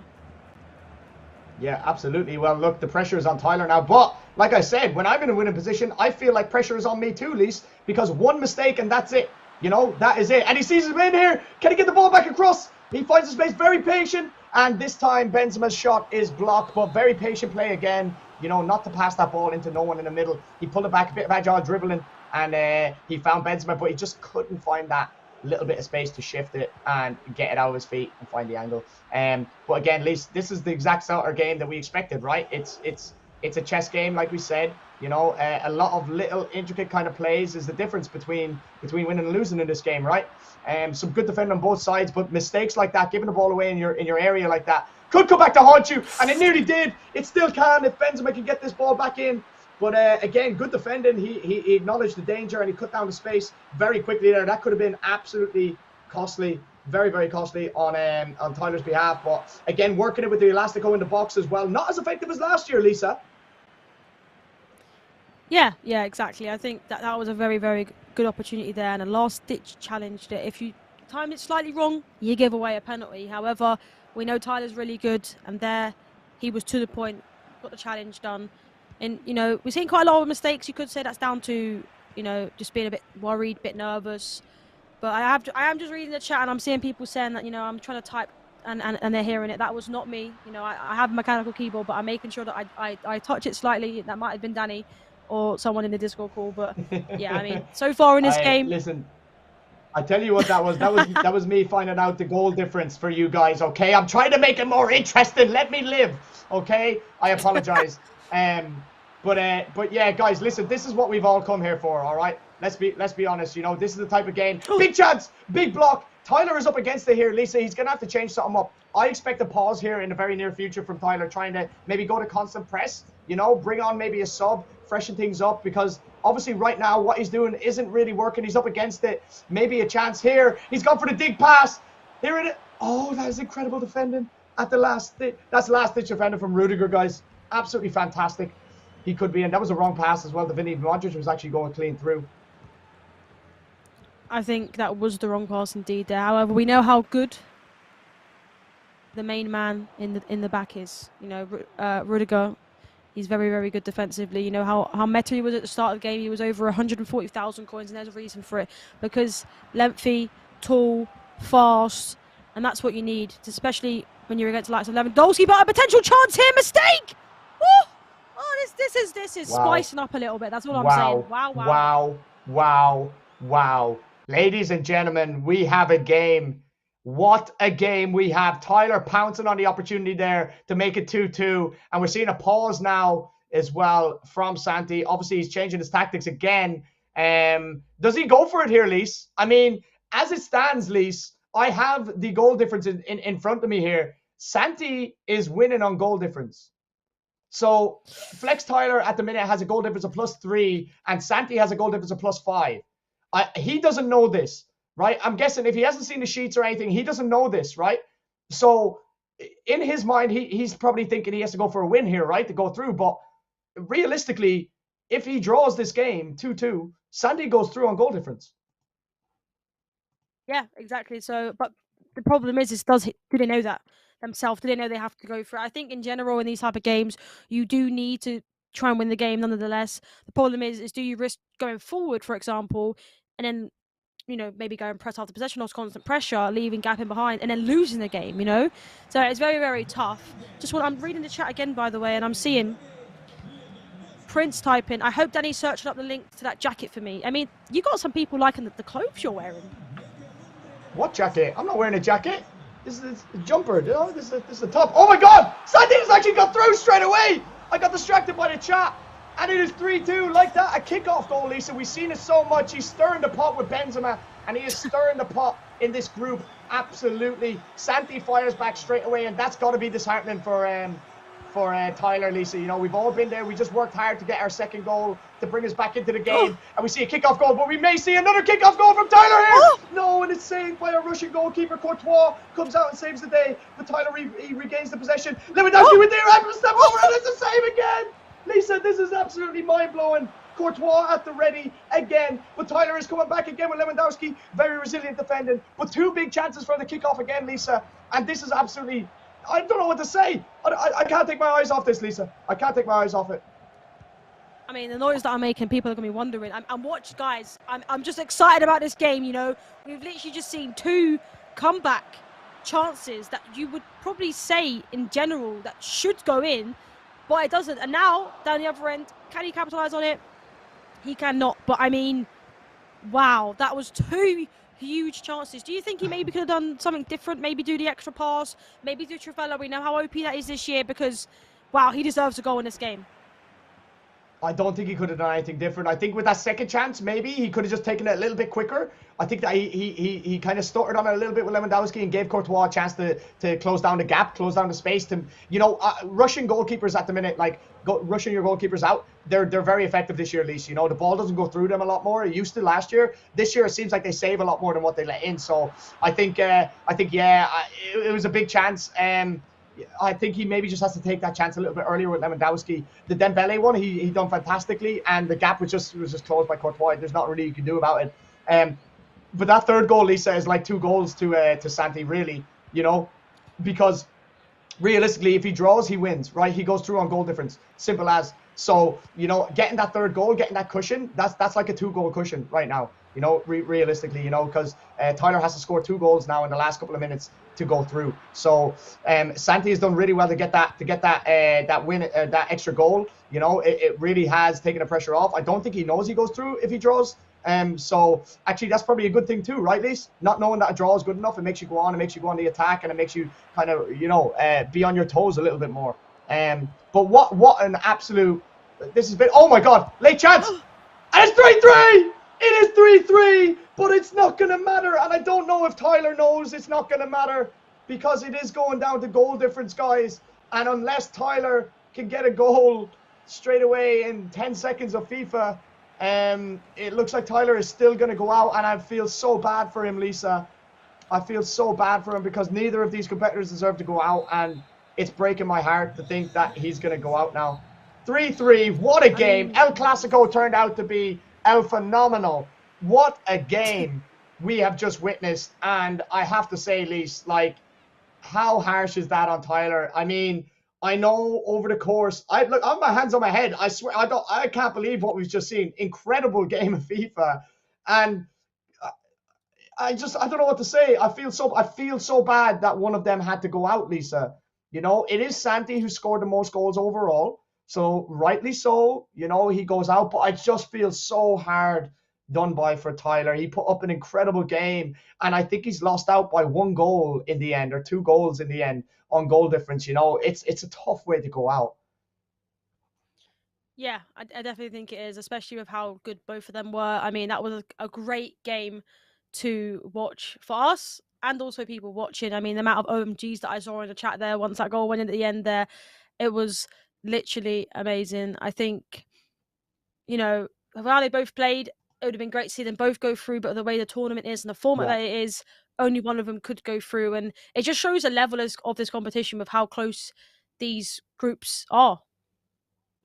Absolutely. I'm gutted for him. I feel like I've just lost. Honestly, None of them deserve to lose. I think they put on a fantastic show. And, you know, if you are in chat, can we please get a GG for Tyler in the chat and Santi, who has finished top of the group alongside Gold Links, our first two players who have made it to the finals. Absolutely, congratulations to them. Played a fantastic tournament tonight, a fantastic group stage. Worthy winners, but commiserations to everyone else who has taken part today as well. And thank you so much from A and B, Group A and B, who have taken part. You've been absolutely phenomenal. And like I said, keep an eye out in future for more events. There's going to be more of this going on. It's going to be absolutely incredible. They're going to be even better. So again, commiserations to Tyler. I feel awful for him. But unfortunately, Lisa, that is FIFA. That is football. And, you know, there has to be a winner. There has to be a loser. It's just the way it is, Lisa, you know, and it doesn't always feel right. But, you know, it just is what it is. We're going to bring you some highlights of El Clasico right now and talk us through this, Lisa. You know, we see Tyler here. Talk us through it. Yeah, this is where we actually thought a bit of glimpse of hope, actually, for Tyler, because, you know, he got back into the game.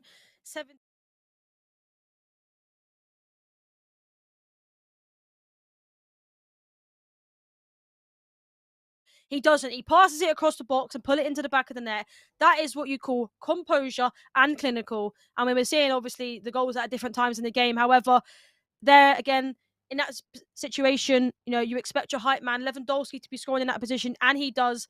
I mean, it was just goals galore throughout the competition, really, in this game. And I think you just literally couldn't look away for a second or you was going to be missing a goal. I mean, we literally just looked in the chat and I just saw people comment and said, I think so far, that is the game of this tournament so far is the one that was the most hyped.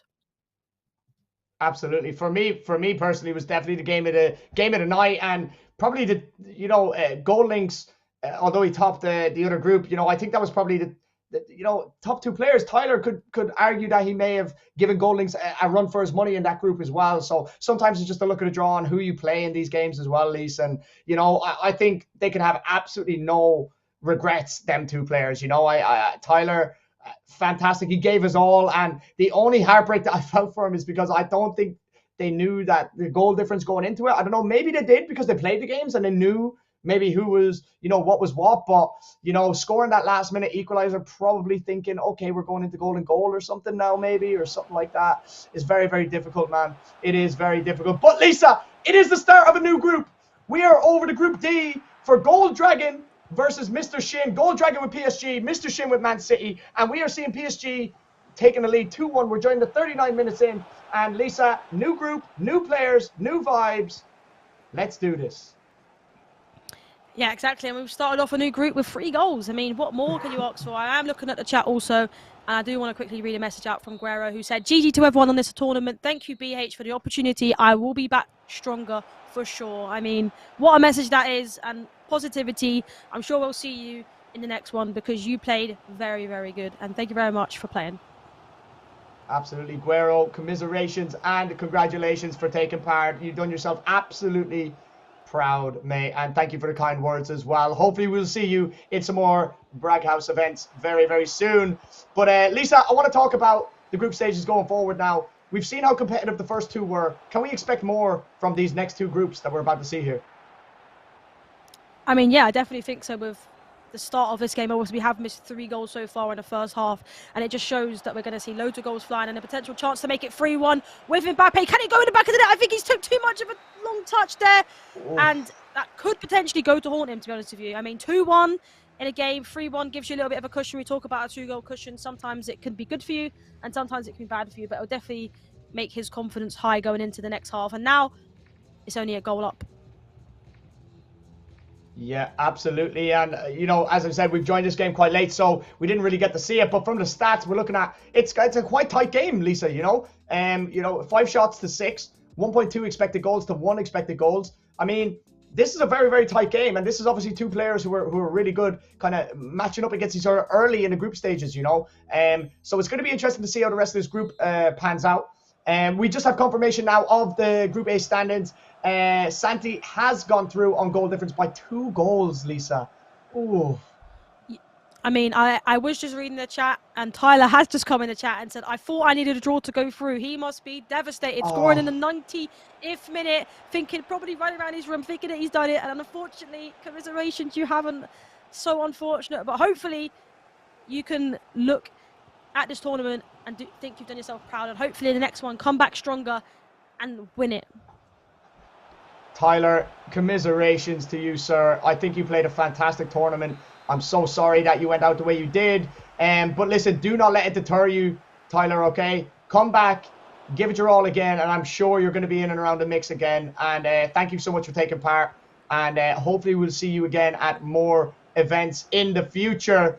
I just seen a message in chat from Angel asking when we're raffling AirPods. So guys, the AirPods are up for grabs on the app. You have to collect tokens to redeem it. The more tokens that you collect through being higher up on the leaderboard, you will be able to redeem them tokens for bigger and better prizes. Them tokens are going to be on up for grabs as of tomorrow. We're going to be going live with it tomorrow.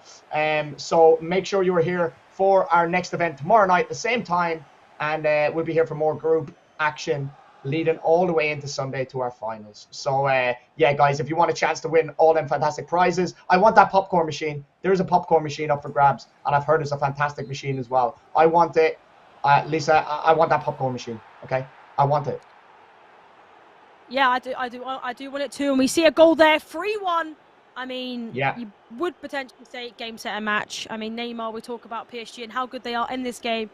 It just shows it. Every time someone uses PSG, they seem to win. I'm not saying it's all down to PSG because the players in this competition are very, very good. But in terms of the popcorn machine, I mean, I agree.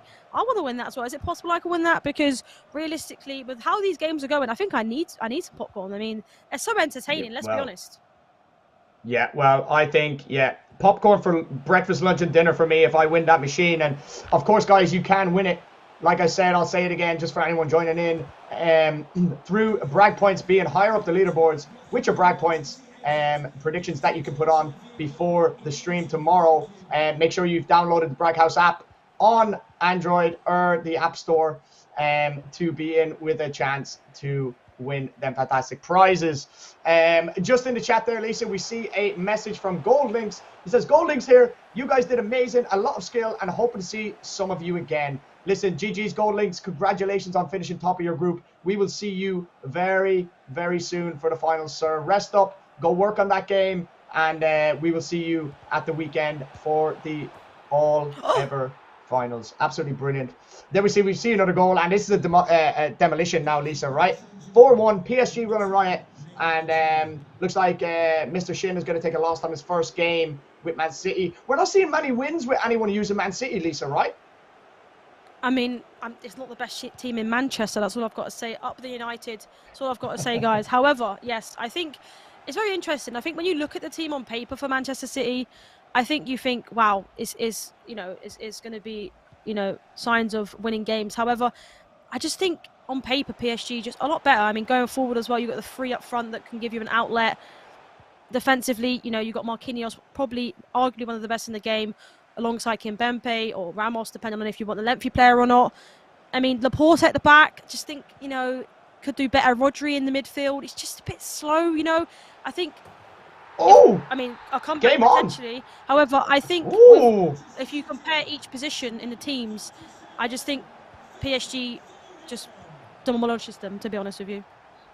Yeah, if there's a goal here, Lisa, this could be game on here. Oh my God, what a save.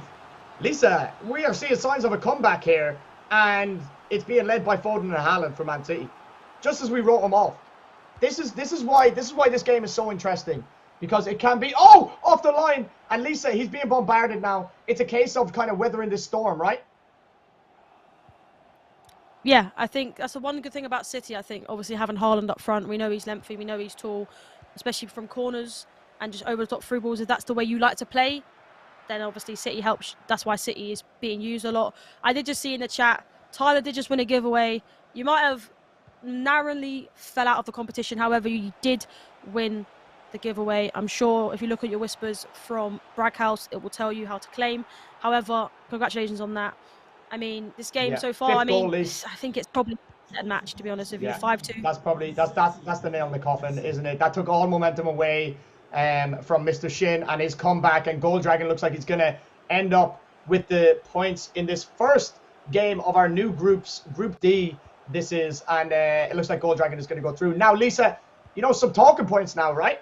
I think anybody watching this, right, is going to be looking at what happened to Tyler and thinking to myself, okay, I don't want that to happen to me. I need to win every single game by the most goals possible, right? We're not going to see people taking it easy, messing about. I think people need to understand that this is a serious tournament with serious players, and you need to score as many goals as possible to guarantee yourself going through, right? Because that we've all just seen what's happened to Tyler. There it is, another goal. We're seeing it now, 6-2, 4 goals on the board, a goal difference, and this is what people are going to need to do, right?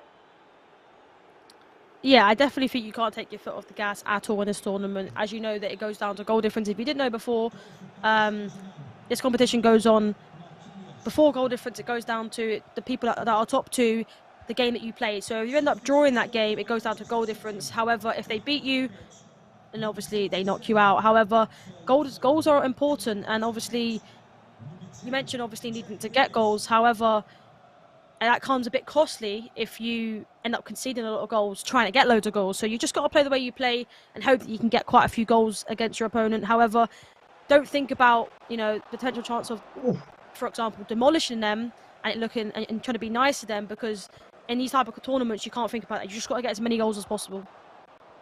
Yeah, absolutely. And we're seeing Tyler in the chat there actually just message in and said, I didn't try to score too many goals in the first 2 games out of respect.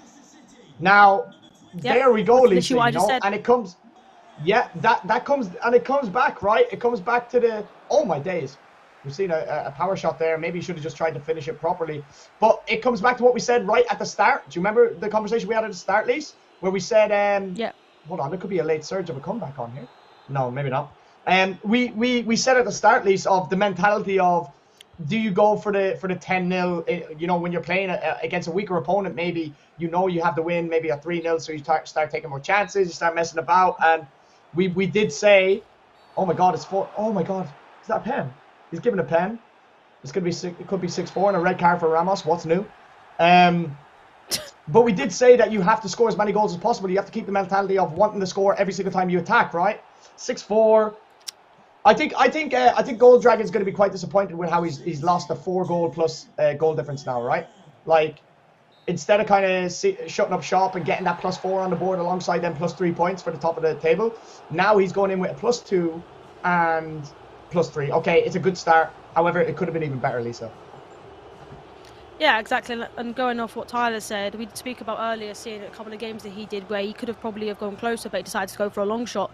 And unfortunately, that has gone now, you could say, to haunt him, because now he's been knocked out of the competition because of that. And that just shows that the level of this competition, of how good these players are, but also you can't let your foot off the gas, because otherwise you could see yourself narrowly falling out of the competition because of something that you decided to do, which was to be nice to your opponent and not, you know, I guess batter them, you could say, or beat them by too many goals. Absolutely. Well, I have a saying that I live by, and there is no friends in FIFA, Lisa. We know that. We've played each other before, and we're wanting double digits. We want to embarrass each other, right? We want to embarrass each other for the bragging rights, right? So to speak. So, but listen, it's so true. And if there's any kind of you know, reward to going second of the night with a second lot of group stages, it's the fact that you got to see the first group stages and learn from their mistakes, right? And Tyler said, of course, that he didn't go for the juggler and kind of try and score as many as he did, because he had the game won, he had it wrapped up, but ultimately came back to bite him, you know, and he went out because of it. You know, this is FIFA, this is high level FIFA tournament, you know, with a lot of money on the line. You have to secure yourself in every way possible, whether that means winning 6, 7, 8-0. Do not let it come down to chance. You know, if you end up drawing, like we've seen it, like Tyler, could end up going out and regretting it. But like we said, there's going to be plenty more chances for you guys to take part in other tournaments. Right now, we're going to jump over to the Group C game, the first game of Group C. We have LV John as Real Madrid and FaZe Beast as PSG, and we are seeing Real Madrid beating PSG, surprisingly enough, Lisa. PSG hasn't lost many games tonight, so this is quite interesting. Yeah, definitely interesting. We know how good Vinny is, very strong player, narrowly misses out there on going for on goal. However, yeah, we know how good PSG is, we know how good Real Madrid is. We speak about Benzema in the last couple of games that we've commentated on. We have seen both these teams use quite a bit. We know how good Rudiger is, and like we talk about him being lengthy and being probably one of the best centre backs in the game. On the flip side, you've got Marquinhos, and you've also got Kimpembe. So I think in general, it's very. Well, you could probably say like a level playing field in terms of the teams. And as you can see there, Benzema, Kareem the Dream, scoring a goal for Real Madrid. And I think, to be honest with you, in the games we've seen, Courtois has been by far the best goalkeeper. And you speak about this year, goalkeepers in 1v1 situations being normally the one that comes out and gets a save. And that's what we've been seeing. Courtois in 1v1 situations has been phenomenal in this competition so far today. You know, he's 6 foot, I think he's 6'5", if I'm not mistaken. And he's just saving everything. Everything.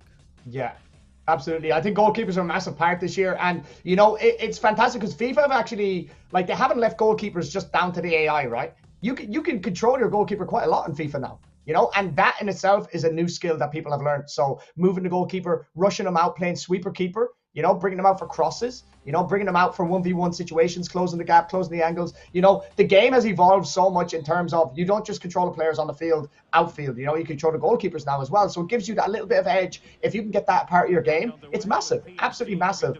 And obviously, I said here, we have LV John, who is representing Cal State University, Los Angeles, and we have FaZe Beast, who is representing San Diego State University, respectively. Great universities, great colleges, and you know, we love to see it. We love to see people coming out repping their college, repping their university, you know, showing them what they got, and hopefully bringing home the title and the cash back to their college mates and to their college as well. It'll be fantastic for them, man. I'm just so surprised at the level, Lise. Like, it's so good. The level has been fantastic. It really has. And you know, I gotta say, it's gonna be hard to top them first couple of groups, but I'm optimistic. And we see a goal, Real Madrid. He slips it in. Oof. Valverde into the bottom corner. Yeah, he's gritty, and we're seeing the gritty quite a lot tonight, Lise. We're seeing it quite a lot. Great finish. Absolutely fantastic finish. And we do see Real Madrid go 3-1 up. Lisa, it's PSG, you can't write them off, though. Mbappe, Neymar, Messi, we talk about it all the time, but you just can't write them off, right? Yeah, exactly. Now, I actually wanted to mention, obviously, we've seen Valverde actually score quite a few goals for Real Madrid in the last couple of games. Sort of on the flip side, we've seen, obviously, Renato Sanchez scoring goals for PSG. So it seems like we're seeing players either use them in a higher position or we're literally just seeing them doing really good counteracting skills and being able to counter their opponent, especially from corners or whatever it may be. But to be honest with you, Valverde, yet again, I would only ever really play him in centre mid CDM, and majority of the time it'd be CDM. So it's great to see these midfielders going forward and scoring goals on the counter or from corners. Yeah, you're seeing Sanchez obviously being used in the cam, and now Valverde being used far forward as well. You know, maybe, Lisa, we've got it all wrong this year. Maybe we're learning something tonight too, right? Like, I'm going to try Valverde in cam and Sanchez in cam. That's it. I'm done. I'm gonna try that out. That partnership, 2 cams. I'm gonna try them out. We're gonna see how they go. But they've been very, very effective today. And you know, again, we're seeing quite a bit of domination in terms of chance created for Real Madrid here and LV John. So you know, PSG though, I mean, he's had a couple of chances. That again, that Courtois, Lisa, is massive, right? And it's actually crazy because, you know, you could almost say people would be Real Madrid for Benzema, for Vinny, whatever. But the goalkeepers come into it as well. Yeah, exactly. And I wanted to mention, you know, we've seen a couple of players now, you know, called gold. Unfortunately, in this game, I feel like in both the players, I think, obviously, FaZe in this game, I think he's playing really, really well. I think he's a player that, when you use players like Real Madrid, I think going into this game, everyone expects PSG to win. Because of how good they are, they expect them to win. However, on the flip side, you know, FaZe, he's using PSG and it's not going the way of him. However, in your opinion, would you switch it up or not? I mean, it's difficult. Like I said at the start, Lise, right, that yes, team selection does come into it. We've seen that with the pressure, because I think he's a better player than what he showed. His team probably limited him a little bit, probably leveled it out for other players. However, I think with a team like Madrid or PSG, if you are getting beat, then it's probably down to your skill level compared to the other player, right? because you have the best players in the game. It comes down to how you use them and how effective your opponent is with their players also. So I do think that the skill gap when you're using two of the best teams in the game, it really does come into show, right? Not like whether it's Real Madrid and Ajax. You know, if you win Ajax against Real Madrid, you are definitely the better player. But you could easily lose to Real Madrid to kind of a worse player if just because of their team, because they're so overpowered. It's hard to break them down because they got Rudiger, Militao, Alaba, you know, all these great players that you can't run past, right? So I do think that if you are PSG and you're losing, I think you just need to stick to your game. I think you need to use your players that you have better at your disposal. Use the space in behind, find the gaps, and the players will do the rest of the work, you know. They're really, really good players. So I think, yeah, I don't know if I'd switch it up in terms of like team selection, but maybe in terms of tactics, maybe in terms of how they play, maybe try and be a little bit more patient. We're seeing a lot of shots from outside the box here, at least. You know what I mean? Not a lot of them go in this year's FIFA unless they're a Travella, right? Yeah, exactly. You know, maybe it's not down to knowing the meta in general. You know, that's why I'm sure me, you, and majority of the people that are watching this tournament, that's why we all watch pros, to see what they're doing to integrate it into our game. And I have been reading the chat, and I've saw. Great goal. I mean, great goal that was there. But you know, that's your man again as well, by the way, Valverde. Exactly, Valverde. I spoke about him going forward, and I think that's just going to help him towards the tally of, you know, making sure he gets as many goals. But like I was saying in terms of the chat, Victor said in the chat, PSG isn't invincible after all. You know, they're not going to be doing what Arsenal did a few years ago. Yeah, well, more than a few years ago when they went unbeaten. They're beatable, which is good because obviously throughout this tournament so far, we've just seen PSG, and it's great to finally see a bit of something else. I also saw obviously Daniel saying that he's surprised that City isn't winning more games, especially with how good Haaland is in real life, which is, I think it's a fair point, to be fair. Yeah, I mean, he's a beast in real life, although we all know that some players, like, this is what I say, you know, I've had Haaland in my team 10, 15 times, Lisa, because I've come up against them, and he's absolutely ruined me. Like, he's torn me apart, right? Whereas me, when I use him, I can't use him. He doesn't suit my style of play, right?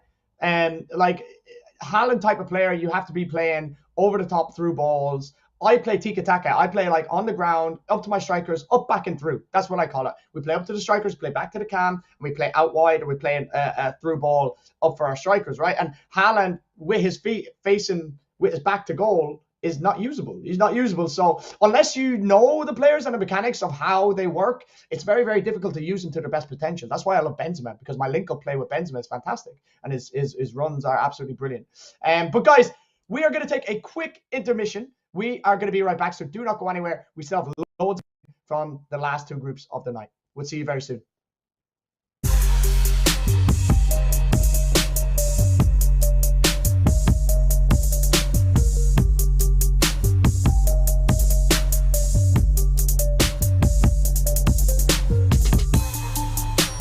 Told her I wasn't gonna do it. Here you go, ladies. I got one Sprite and one High C. Thanks, but we didn't order these. Compliments to the gentleman. Thank you. His mom raised him right. Now's a great time for an ice-cold Coca-Cola from McDonald's.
Yeah, I think I like it. Yeah. Ooh. Yeah. That was good. Good job. You've been practicing.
Welcome back, ladies and gentlemen. We are going straight into gameplay here. We're joining this game 15 minutes in.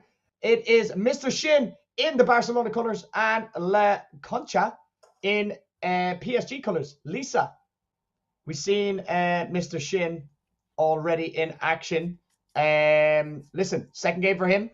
Can he get the W in this one? It is 0-0 as it stands. PSG versus Barcelona. Again, two of the top teams in the game. So, listen, we're gonna have to get used to seeing this, right?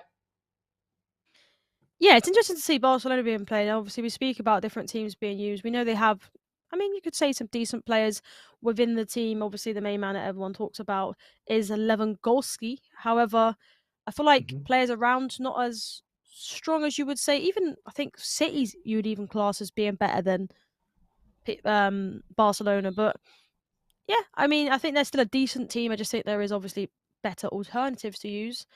But yeah, this game is obviously N7 Alex, and he is against Gold Dragon. There was a mistake at the beginning of the game. Yeah. We said different names. However, this is the game that is being played right now. Yeah, and we kind of the same thing applies. Oh, there's a goal straight away. And we see it. Gold Dragon, who we've seen in the first game against Mr. Shin, Lisa. Listen, he takes the lead straight away, and it's PSG again is the team to beat, right? Yeah, exactly. We speak about PSG being really like an unbeatable team. We did see obviously them lose a game last game. However, majority over this tournament, I'd say they've probably won a good 5 games and only lost 1, which was the last game that we saw. So I think they're very, very good. And it also is down to obviously the people controlling them. But yeah, majority of the time we are seeing them come out on the win. And I mean, so far, I think it's been an equal game, to be honest with you. We've only been, 30 minutes in on the game, Yeah. but I think it's been quite close. I think either or could take this, and we know how important goals are in this competition, especially with, unfortunately, how Tyler went out. Exactly, and people again, like we'll reiterate it just to let people know. Tyler went out in goal difference by 2 goals, and he said he didn't take the games that serious at the start because they were easy games for him. So he out of respect, he didn't want to embarrass his opponent. I think if there's anything to take from that, you gotta just keep going and score as many goals as possible, just to give yourself the best chance to qualify. Gold Dragon here, he is representing Southwestern College, and La Concha is representing Cal State University, Fullerton, respectively. So again, Lisa, it's great that these guys get to get out, not even get out, but from the comfort of their own dorms or their own home, get to represent their colleges in such a great event online from the comfort of their own home. I don't know about you, Lisa, but it is raining where I am. It's fantastic. I love nights like this, in watching some FIFA or playing some FIFA while it's miserable outside and you're cozy inside at the computer or PS or Xbox or whatever it may be. But I love it. I love nights like this. This is why we love gaming so much as well. We get to be inside, playing the game we love, watching the game we love, and enjoying it to the max.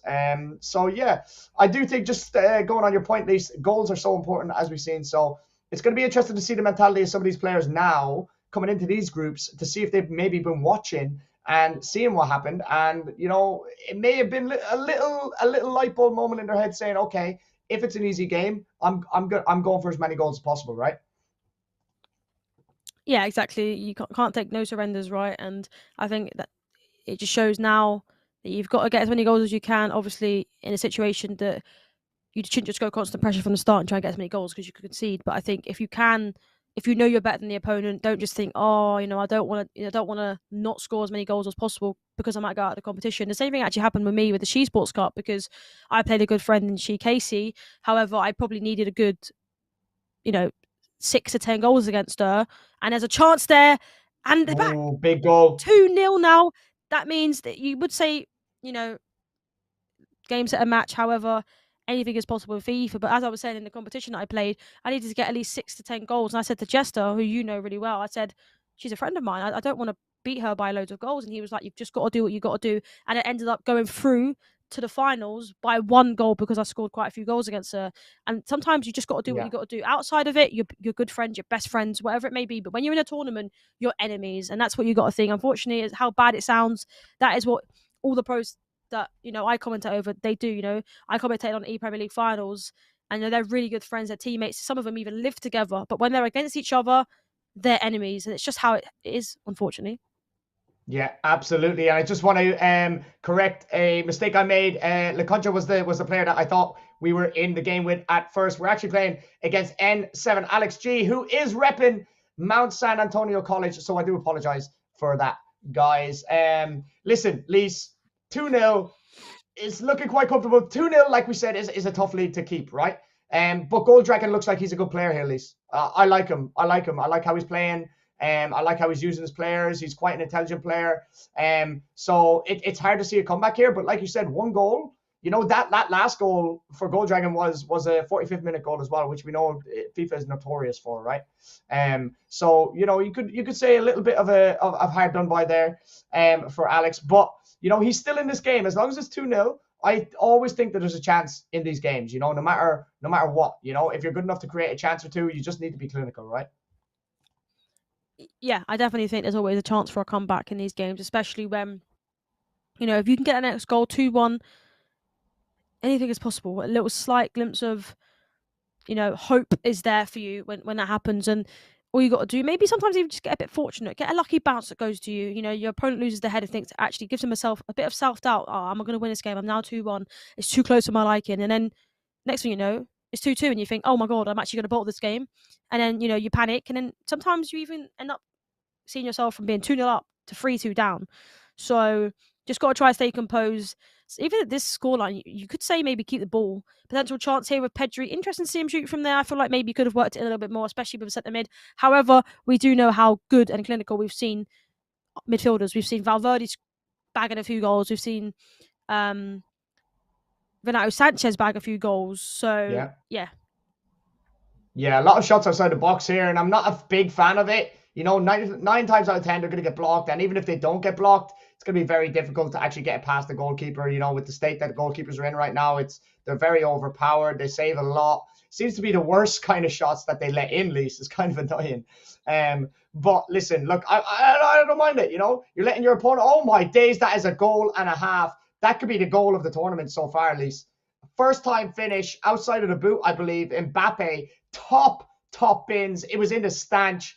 And we're seeing a pause here now from Alex. It is not going well for him in this first game for him. But like we said, Gold Dragon here is probably tipped maybe to top this group. You know, it's going to be a second win, 6 points on the board. And he looks very clinical, Lise.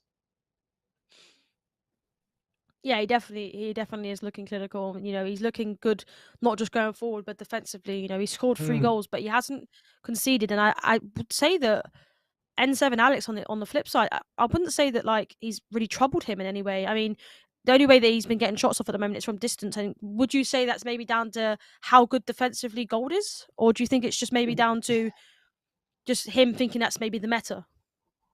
No, I don't think he thinks it's a meta. I think it is just because of how good Dragon is defending, right? He's not giving him any space in behind, so he can't make any passes. So the only space that he gets is around the edge of the box, and he's just going to have to try and take his chances from there, right? So I think that is a credit to Dragon as well. But also, I just feel like if Alex is a little bit more patient, maybe a gap will open up, you know? I feel like he's kind of rushing it. He's not giving it a chance to kind of explode, you know, that attack. He needs to be a little bit more patient around the edge of the box.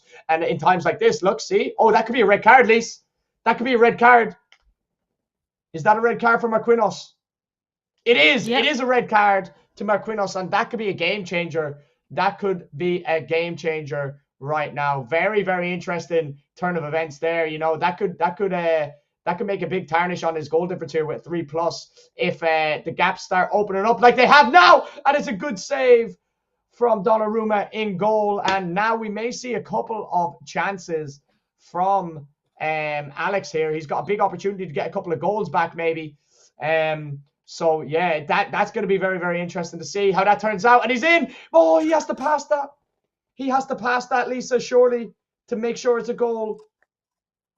I mean, that is a massive opportunity, but it seems like Gold is crumbling under the pressure. He's not only just got a red card, but he's allowing Alex to come back into this game. And you might think, well, game, set, and match 3-0. However, potential chance here on the flip side. Great save from Ter Stegen, but a potential pass back to him. But like I mentioned, 3-0, you might think, well, yeah, that's good, and he's going to stay in the lead in this game. However, we saw goal difference with Tyler and him end up going out. If he ends up conceding 2 goals here, it could mean that he goes out the competition due to goal difference.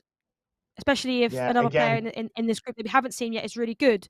And he seems to be making some rash challenges at the moment that could potentially cost him. Yeah. I don't get why he's doing it, especially in a position where he's winning by 3 goals. But we're seeing a lot of crunching tackles from both sides, really. Yeah, a lot of tackles flying in right now, and it's very, very interesting. I think we are going to jump over to another game. It is Aiden Beast and LV John over in another game in a different group. We're coming in the 15th minute. It is 0-0. Aiden Beast PSG. LV John is Real Madrid. And again, Lisa, we're seeing 2 of the top teams in the game go head-to-head. We did see LV John play in that first game as well. He played against FaZe Beast with Real Madrid. And listen, like it's a very common theme. I want to see someone. I want to see someone use a couple of Prem teams. I'd like to see a Liverpool or not a Man City, like a Man United or an Arsenal or a Chelsea. Mix it up, man, But of course, there's a lot of stake here, Lisa, right? So like, would you take that chance? Would you take the chance of playing with, I know you love Man United and Fulham. Like, would you play with one of those teams in this just to rep your team, or would you be going for PSG or Madrid or? I mean, obviously, I used to play for Fulham, but I think in this case, I definitely wouldn't be using them. But in terms of United, I would say they're not. I would say they're usable. I wouldn't say they're not meta. I think there's certain players in the team that you could use. Obviously, we have seen an Ajax being used because obviously he did say that he loves them and he uses them prior to this event. So I think potentially I'd probably potentially use them. To be honest with you, I'd use United, and if I do see myself in the first game losing, I'd probably switch back up and go with a more meta team. But I think it would be bittersweet if I could win it with United, but if I do see myself losing, I'm not going to stick with them because it maybe see me fall out the competition. Yeah, absolutely. I'd be the same. I think I'd definitely try Liverpool out. I'm a Liverpool supporter. Don't make fun of me, chat. Okay, it's a tough time at the minute. All right. Obviously, we've got Real Madrid in the Champions League final, which is going to be very, very interesting. Perfect draw for us, right? We've only lost to them the last 4 times we played them, but a big chance here for PSG and Aiden Beast, and he snaps out a little bit. Them shots are not so meta this year, Lisa, right? The little turn and shoot with your back to goal kind of thing, near post. They last year they went in. This year they don't seem to be going in very much. Yeah, they seem to be saved quite a bit when you try and do them this year. They don't seem as effective. Normally, when you do it, it seems to not have as much power as well. Normally, if you do it with your back face to goal and then you try and do it. So I think it's definitely not meta. Same with the chip shots that we can see. They were like the most OP broken thing you'll see last year. However, this year they still keep going. We have seen a few 45-degree chips. We have seen a few chip goals, mainly because the goalkeeper's been really far out of the line. However, we know they're not as OP this year. So it's all about following the meta and realising what you can do. We haven't really seen too many Corellas this tournament. From what I expected to see with how meta it actually is. Obviously, we have seen quite a few, but I think I'd be expecting it every 2 minutes how meta it actually is. Yeah, absolutely. And, shots this year, there's certain shots that are just so meta, like the Travella, power shot as well. If you get it right, they just go in, right? But it's getting into the positions and knowing the right angles and the way to work your way into them angles to make them shots come off. And we're seeing a shot with De Bruyne on the edge of the box here, and it is saved. Absolutely great save there. But again, we're seeing a lot of shots from outside the box, Lise. Like, it's very, it's like, I'm not used to seeing it, from people. We're seeing a lot of outside the box shots, not even green timed either. So it's very interesting. Yeah, it's interesting. I think with Travella shots, it's obviously, if you green them, there's more of a chance of it going in, right? Absolutely, yeah. The green time is a great, powerful part of your armory. If you could actually get green timing down, and get into your muscle memory, in a lot of chances, especially last minute chances, you can give yourself quite a guarantee in certain areas that they would actually go in. So yeah, I think that would be something that people definitely need to work on. If you're going to be taking a lot of shots from not halfway, but from outside the box, then you definitely need to be green timing them 100%. We're seeing this seems like a close game, Lise. This is going to be a very, very tight game from start to finish by the looks of it. Some very kind of half chances in the game so far. No real clear-cut chances to make anyone worry. But But yeah, as we can see, look, 0.1 expected goals, 0.5 expected goals. They kind of cancel each other out here at the minute, at least. Yeah, that was definitely something that I was going to say. They seem to be cancelling each other out for some reason. I mean, I think they're just both really, really, really, really, really good players. Yeah, absolutely. And we are into the second half now, and we're seeing Real Madrid on the attack straight away. Another outside of the box shot saved straight to the keeper again. I would have liked to have seen him go a bit closer to the goal before he took that shot. I think he had a little bit of space in front of him, but you know, at least I haven't taken maybe I should start taking some outside of the box shots. I don't take a lot of them anymore because the finesses are kind of died down a little bit. They've kind of nerfed them a little bit, right? Yeah, I feel like from this tournament, it seems to be the players doing a lot of long shots, like you mentioned. I think I don't actually do too many. It seems to be meta. I think after this competition, I think tomorrow when I'm playing Rivals, I do need to try and get to the Elite Division. I think I'm going to be doing it. And what a goal, Lisa! Wow! Another midfielder, Lisa. Modric popping up in the box this time and wrapping it in off the post. 1-0 to Madrid. Game on. I mean, he absolutely thumped the goal there. I didn't actually think it was going in, but it literally flew in off the bar. But yeah, as I was saying, I just think that, you know, I don't actually do them too much, but tomorrow when I'm trying to, you know, grind into the Elite Division, I've got one day to do it. I think I'm definitely going to be doing some long shots, whether that be Trivela shots or just normal long shots. I mean, definitely going to give it a try. What's the worst that can happen? Absolutely, especially them Trivelas. We know how effective they are, especially in the Elite Division as well. They are taking advantage of quite a lot. It's just getting into them positions that's the hard part, right? At least, like, you know, I find it that, especially when you're playing that high of a level as well, you know, I've struggled in the Elite Division, but the players that you're playing against, they know what you're trying to do. They know the angle you're trying to get into, and they don't like it. Right, like they just cut off that angle, that little 45-degree angle or so, or 90-degree angle, or whatever it is on the edge of the box, to stop you cutting in with a ball roll and wrapping it into the top corner, because it does go in more often than not, right? Like, do you green time Trivelas? Absolutely not, but I definitely need to get it in my locker. I do obviously try and green time normal shots, but I feel like with Trivelas, it's definitely a lot more harder to get it. It's sort of like when you try and cross it into the box.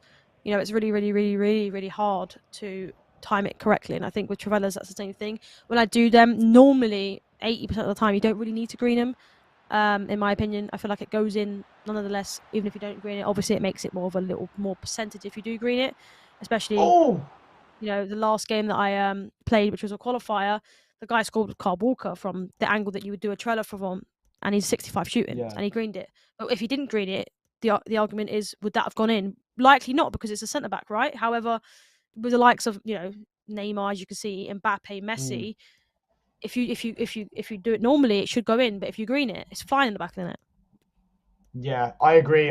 They're very overpowered, and it seems like any type of player can actually score with them. So let's hope that they probably get a little bit nerfed in the near future, you know, because it is quite unrealistic. However, in this game, at least, it is looking like it could be a one-goal game, but a couple of chances there for Real Madrid as well. You know, they look like the most likely to score, really. There's no real clear-cut chances for PSG and Aiden at the minute. Aiden Beast versus LB John, we are covering right now. LB John, Real Madrid, and Aiden Beast is PSG. Yeah, Lise, I mean, listen, it's just kind of the theme, isn't it? It's always going to be Madrid. It's always going to be PSG. But again, I'm going to reiterate this point. When you have two teams of this level, there is a skill gap. It's the skill. There's the Trivela shot. Snap Trivela shot from Mbappe there when he got a bit of space, and we like to see that. And a little bit of a mistake here, given away by the goalkeeper. This could be costly, but good defending in the end. And yeah, listen, it looks like LV John is a good player. He's very solid defensively as well. And going forward, he's creating a lot of chances here, Lisa. It could be 2 or 3-0, right? Yeah, I think it definitely could be. I think he's played really well in this game. I think a few mistakes on the flip side there could have potentially conceded. But, you know, we saw Trivela, we were talking about it the whole time. And potentially should have scored, I think. I think maybe with a bit more power, it would have gone in. Obviously, it troubled the goalkeeper, but not enough for it to go in. But I mean, it's been a close game, to be honest with you. I mean, obviously at halftime the stats was very, very similar, but a potential chance here for Messi. Interesting to see him go to a free back. I haven't really seen that formation too much this year. You know, it's been the 5-1-2-2, I think it was at the start. Then it was 4-2-2-2, 4-2-3-1. Haven't really seen too much hype around the 3-5-2, really. Yeah, absolutely. 3-5-2 last year, of course, was absolutely, you know, reduced. Oh, big chance here. Oh, no. Way too much that just power. Hit me in the back and of the Messi head. right foot. Messi right foot, Lisa. Maybe taking a touch and just maybe less power on the shoot button. Could have seen an equaliser there for Aiden. A little bit of composure, and that's what it comes down to. We spoke about the clinicalness you have to have in this tournament. We've seen the level. And listen, that's what it comes down to. Chances like that, you cannot afford to miss. Absolutely big chance there, Lisa. Like, that's a big chance to get some points here. Yeah.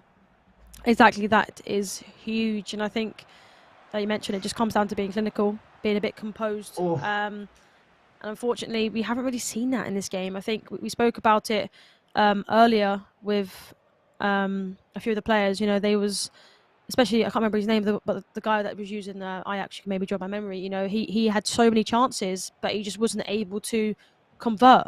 And that's what we're seeing here. He's been having a lot of opportunities, but he's just not been able to convert. Yeah, he's shown a lot of promise in the last few minutes as well. He's getting in quite a lot. He's been a little bit more patient.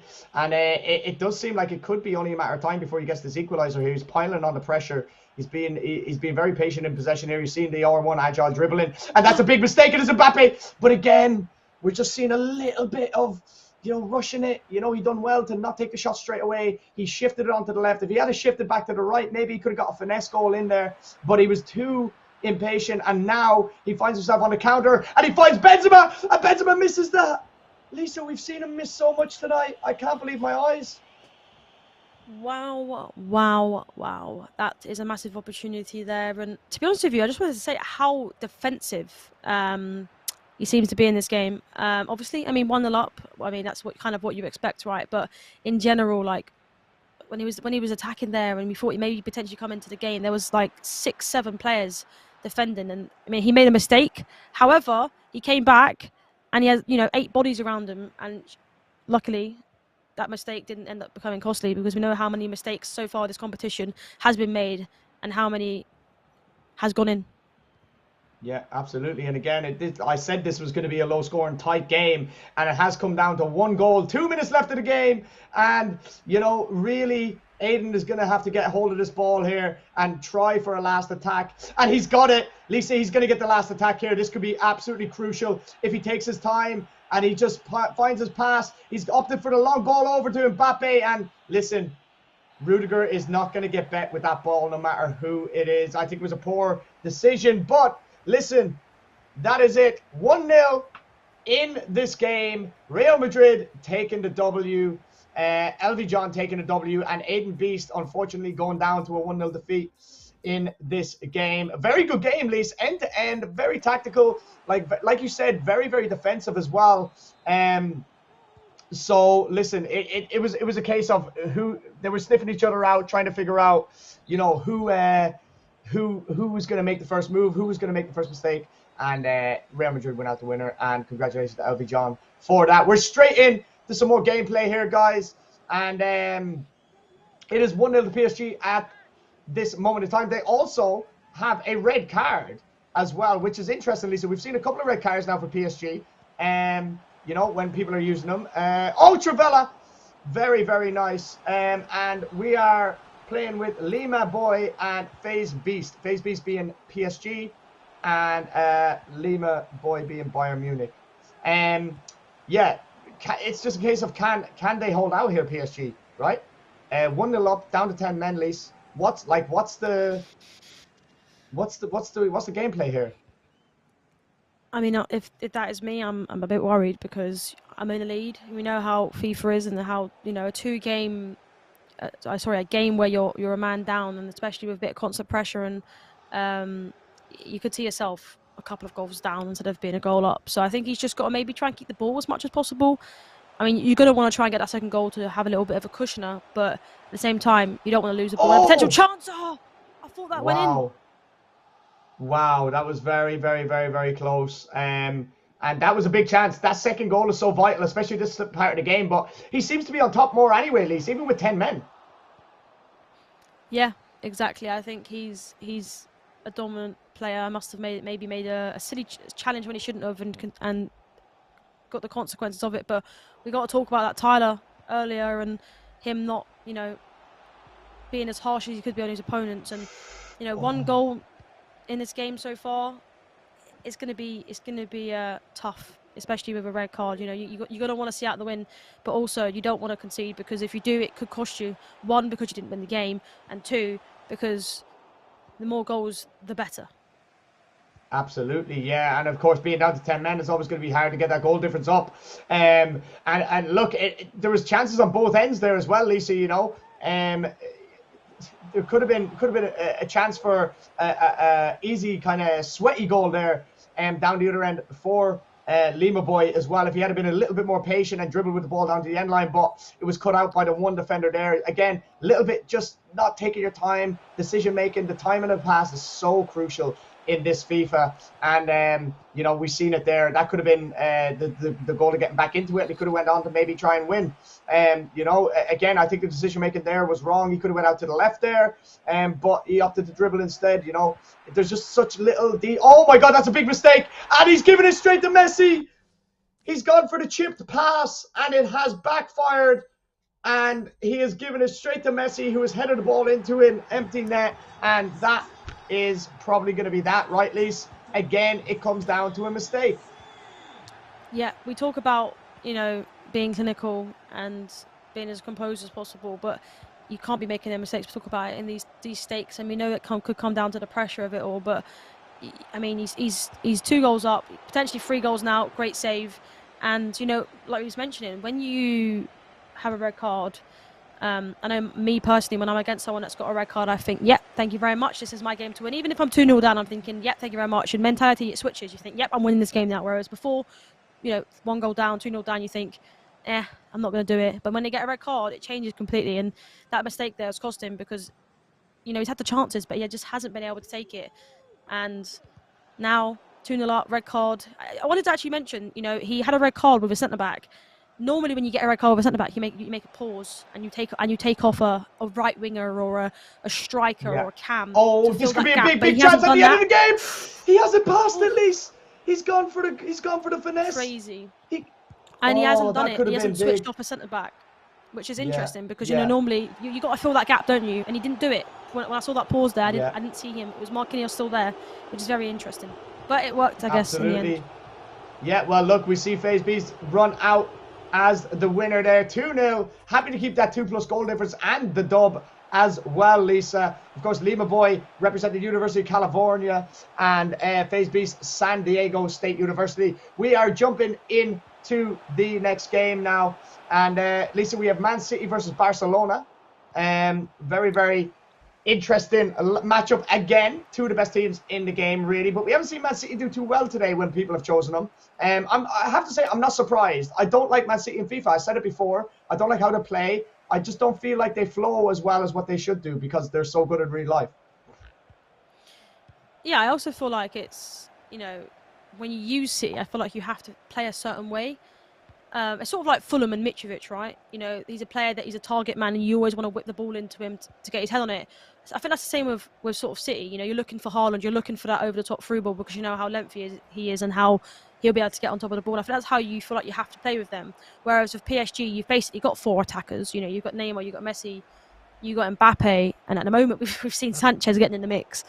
But yeah, I feel like you can play a different way when you have other teams. You can play more attacking. You can play a different style of football because you have many more options. Whereas City, up front, they've just got Haaland.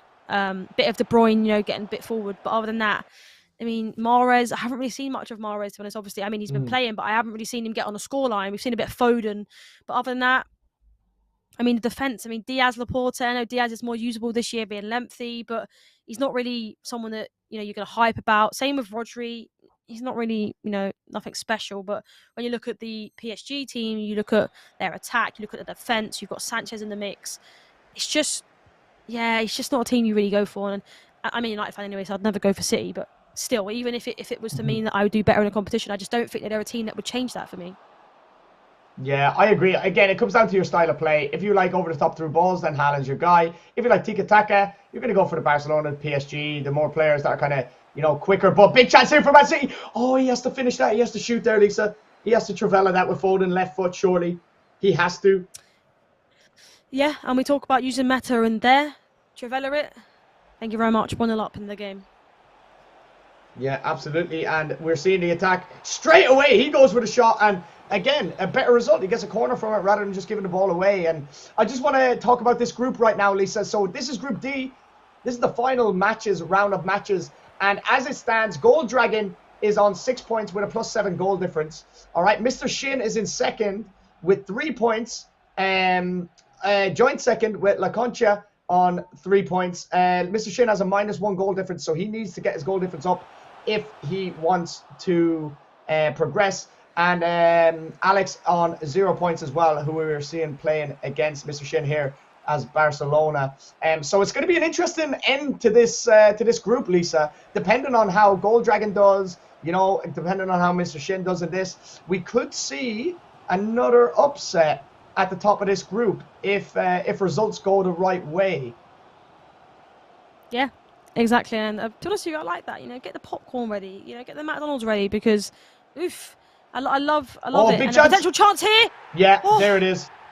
There it is. Breaks the deadlock. Haaland gets in there with the drag back pass. Very, very good goal. He was very patient, very composed. Haaland's going for a run. I don't know where he's going, but I'll tell you where the ball went. It went into the net. 1-0 Man City, and it is Mr. Shin with the goal. A very big goal for him in keeping his chances alive for going through to the finals. They say he's going to need a few more goals though.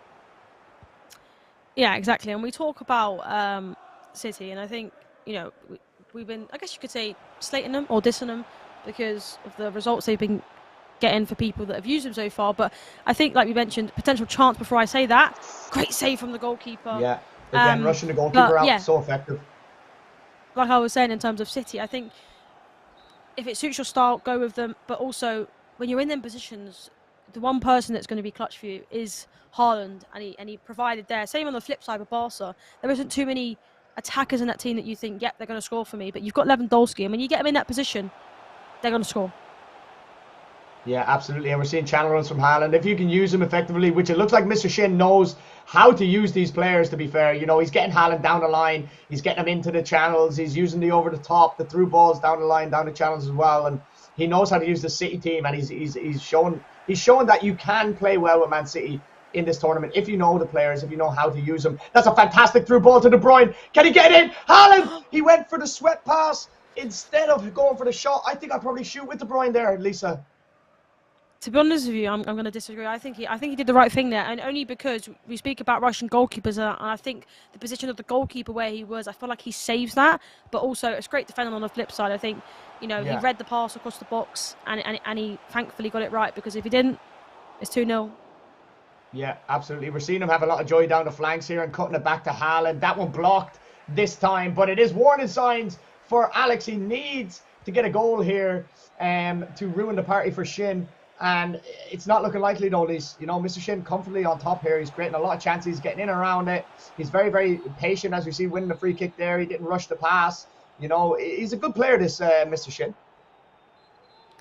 Yeah, he's very good. I actually wanted to talk about the players earlier, because I don't think they're here anymore, but it would have been good to find out, especially as a lot of them came in to congratulate others and say they're looking hopefully for the next tournament, because it was really, obviously, a really good Big one mistake. for them. But a bigger mistake there, potential chance to make it 2-0. But, you know, it would be interesting to find out these players' champs records or rival placements, because they seem like really, really good. And I think coming into this tournament, you know, I worked on an American event before, and I didn't realise actually how good the players are until then. And they're really, really good. Like, I don't really watch too much, like I've said, but I'm impressed. I don't know about you, but I'm really impressed. Yeah, no, the level of FIFA tonight has been absolutely outstanding, and like I said, Lisa, it's only going to get better throughout the week. You know, we have the rest of the group stages from tomorrow onwards to Friday, and then on top of that, we have action-packed weekend of the finals, round of 16, quarterfinals, semis, and then that all-important final to see who takes home that $1,000 cash. So excited for this week. I've been looking forward to it for so long, and it's not disappointed me on the first night. Day one has been fantastic, absolutely fantastic. We are here, we are watching Alex versus Mr. Shin. Alex, of course, is representing Mount San Antonio College, and Mr. Shin representing Cal State University, Long Beach, representing, Lisa, representing. And they are doing a fantastic job as well. Lisa, I'm starting to think that he might, I was going to say, Mr. Shin may have just conceded there. It looked like they were going to get through there, but Mr. Shin holds out for a 1-0 victory, takes him to 6 points in total for the group. GG's to him. Absolutely brilliant result. He 2 out of 3 wins, Lisa. It's not bad. It's giving yourself a good chance. You know, but obviously, you know, losing that first game, it's always going to leave it hard work to get out of the group. You know, you're relying on other results to go your way as well. So, really good result for him there. However, we're going to move over to the next game. We have Real Madrid versus Barcelona in this one. This is LV John playing at the minute. I'm not sure who his opponent is at the minute, but we'll find out. It is Lima Boy versus LV John. Fantastic. This is going to be a good game as well. These are 2 good players, by the way, Lise. Yeah, they are. I think it'll be a very, very close game. We're seeing, obviously, the El Clasico between Real Madrid and Barca again. Hopefully it could be as good as the last one, because we saw a 3-3 in the last-minute goal. So maybe I'm going to have to get the popcorn ready already. Oh, you keep mentioning popcorn. I need to get this popcorn machine. I can't wait tomorrow so I can put my brags on and try and get up that leaderboard and win that popcorn machine. That's all I want. It's my goal for the week, Lisa. So yeah, as it stands, Lisa, we are watching this game. It is from Group C, and the standings at the minute is LV John, who we're watching right now, is on 6 points plus 4 goal difference, so he's won all of his games. Oh, and just as we say it, he scores, and it is 1-0 LV John. Great goal, header from Alaba. That puts him 1-0 up, and it looks like LV John is going to take the lead there. We are looking at the rest of these group standings right now, and Aiden Beast is on 3 points with plus 5 goal difference. So LV John is going to need to win this game to secure a spot on top. Face Beast with 3 points and -1, and Lima Boy on 0. Guys, we are going to go to a quick commercial break, and we will be right back.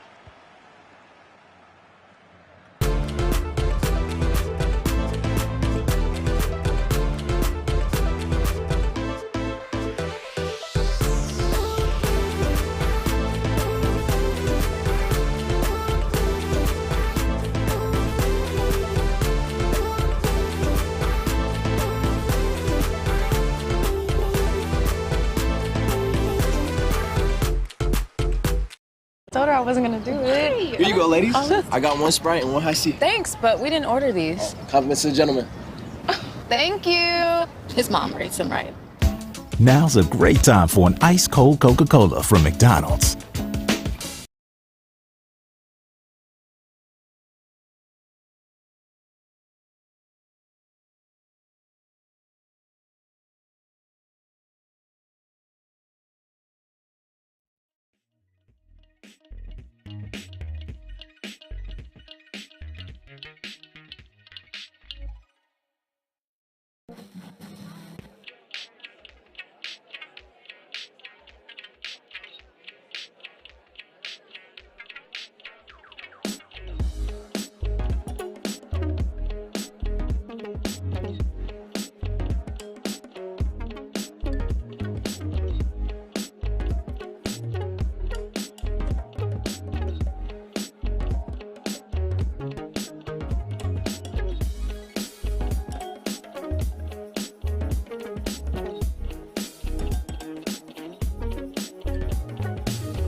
Hello and welcome back, everybody. We are into our final game of the night, ladies and gentlemen. We have FaZe Beast versus Aiden Beast. It's Battles of the Beast, Lisa. Who is going to come out on top? We've joined it just after halftime, and it looks like Aiden Beast is actually ahead in this game with Real Madrid. FaZe Beast is behind 2-1. Last game, Lisa, you know, it's been a fantastic night so far. Lots of roller coaster emotions, you know, hand on head moments, mistakes, turmoil, heartbreak. But ultimately, I've had a great night tonight, and it's great to close out the show with this fantastic matchup. Lise, you know, can we expect more of the same this week? What are you thinking? Group stage is still to come. Are we going to top tonight? I think we will top tonight in terms of more goals, but I don't think we're going to top the drama, especially with the Tyler group. You know, obviously him thinking that he's going to secure it with a draw, and it literally being a 91st minute goal. Potential chance here. A massive mistake there. Very lucky. A bit there. lucky. A little bit lucky. He's doing the McGregor strut as well. Respect. You know, he knows I'm Irish and he's doing it for me. Absolutely, that was for me, that celebration. Exactly. So I respect that. But yeah, a little bit lucky there with a little bit of a deflection. Goalkeeper kind of dropping it in front of Benzema, and he just doesn't miss those as much as he missed tonight. He doesn't miss them ones, Lise. He does not. But in terms of, obviously, like I was mentioning, I don't think it's going to top it in terms of drama. Obviously, him thinking, oh, I mean, every time I try to say it, they seem to score. It's like they don't want me to say it. It's game on. Wow. I mean, they're what just a finish too good. From Messi. That's why they're called beasts. That's all I'm saying. But let me see if I could try and say it again unless they score a kickoff goal here. But yeah, I think it's not going to top it in terms of drama. You know, that Tyler thinking that he won in the 92nd minute of the game, equalising. He's probably going around his room celebrating to then find out that he went out on goal difference. I mean, I don't think anything's going to top that unless we get like a last-minute winner in the final or something to win the whole thing, which is a lot of money at stake. But other than that, I don't think anything's topping that. But I think we'll get a lot more goals coming up in tournament. Yeah, absolutely.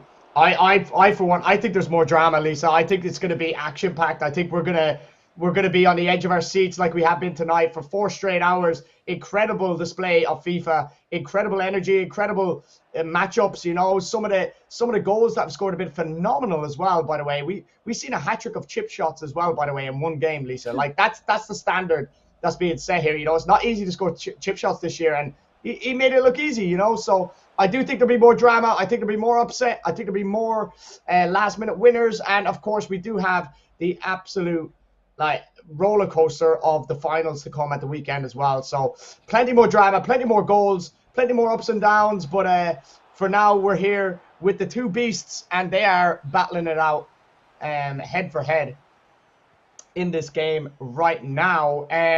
Oh, Travella! Yeah, we haven't seen many of them tonight. Maybe, Lisa, as we move forward into the finals, we're going to see the level of player that uses them Travellas a lot more, and there's going to be a lot more Travella goals going forward. He's gone for it again. This time with Rudiger, maybe just didn't have it in the locker to put that into the top bins. But I'm just going to go through the final group standings just very quickly while I can. And there has been a little bit of drama, Lisa. Speaking of drama, you know, Gold Dragon was we see an equalizer. We're talking about drama, Lisa. There's drama right now. Battle of the Beasts, and they are proving why they have Beast in their name. The two of them drawn 3-3 here at the minute, and it's anyone's game right now. But going back to the final group standings of Group D, we have Alex, who finished last on 0 points, respectively. We have Mr. Shin on 6 points. We have Gold Dragon on 6 points, and we have La Concha on 6 points as well, Lisa. All three on 6 points. We have another player who went through on goal difference, Lisa. This time by 1 goal. Gold Dragon has missed out on the top spot. He looked like he was going to steamroll the group. But again, it comes down to them all-important goals, Lisa. And Gold Dragon, if you remember correctly, conceded a few late goals in his first game to make it 6-4 instead of 6-2. And that has ultimately cost him this tournament, Lisa. It's cost him the final spot. La Concha go through top of Group D. Congratulations to him and commiserations to everyone else. But again, Lisa, another goal difference. Oh my God! Is he offside? He's offside. He's offside. Yeah, but again, Lisa, goal difference comes down. It comes down to goal difference. We cannot emphasize enough how important goal difference is in this tournament, right?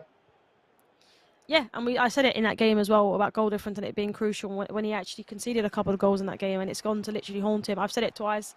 We didn't obviously know in the first tournament, before the first group, that would actually happen. It would go down to goal difference, and especially so close. But it's been topped again. I mean, I told you, I just don't think anything's topping like these groups today. I think it's been very, very good. Other than potentially the final, I don't think anything's topping it. It's been a roller coaster of emotions. I think it's for us, for the competitors as well, and maybe even for the viewers.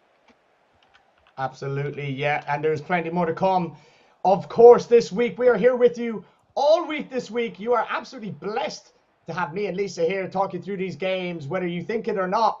I'm going to say it, and I believe that you are, okay? And that's all that matters. But Lisa, listen, it's been a fantastic night, and I'm buzzing. If this night is anything to go by, I can't wait. I literally cannot wait for tomorrow to come so we can do this all over again and see what's on store. You know, it's absolutely fantastic. What a production this has been as well, by the way, for the people behind the scenes, from the producer to everyone. Fantastic job from everyone, and we have to thank them as well for everything they've done to help us get through these two group stages tonight, and plenty more to come, guys. So do not fret. You know, we'll be here live every night up until Sunday.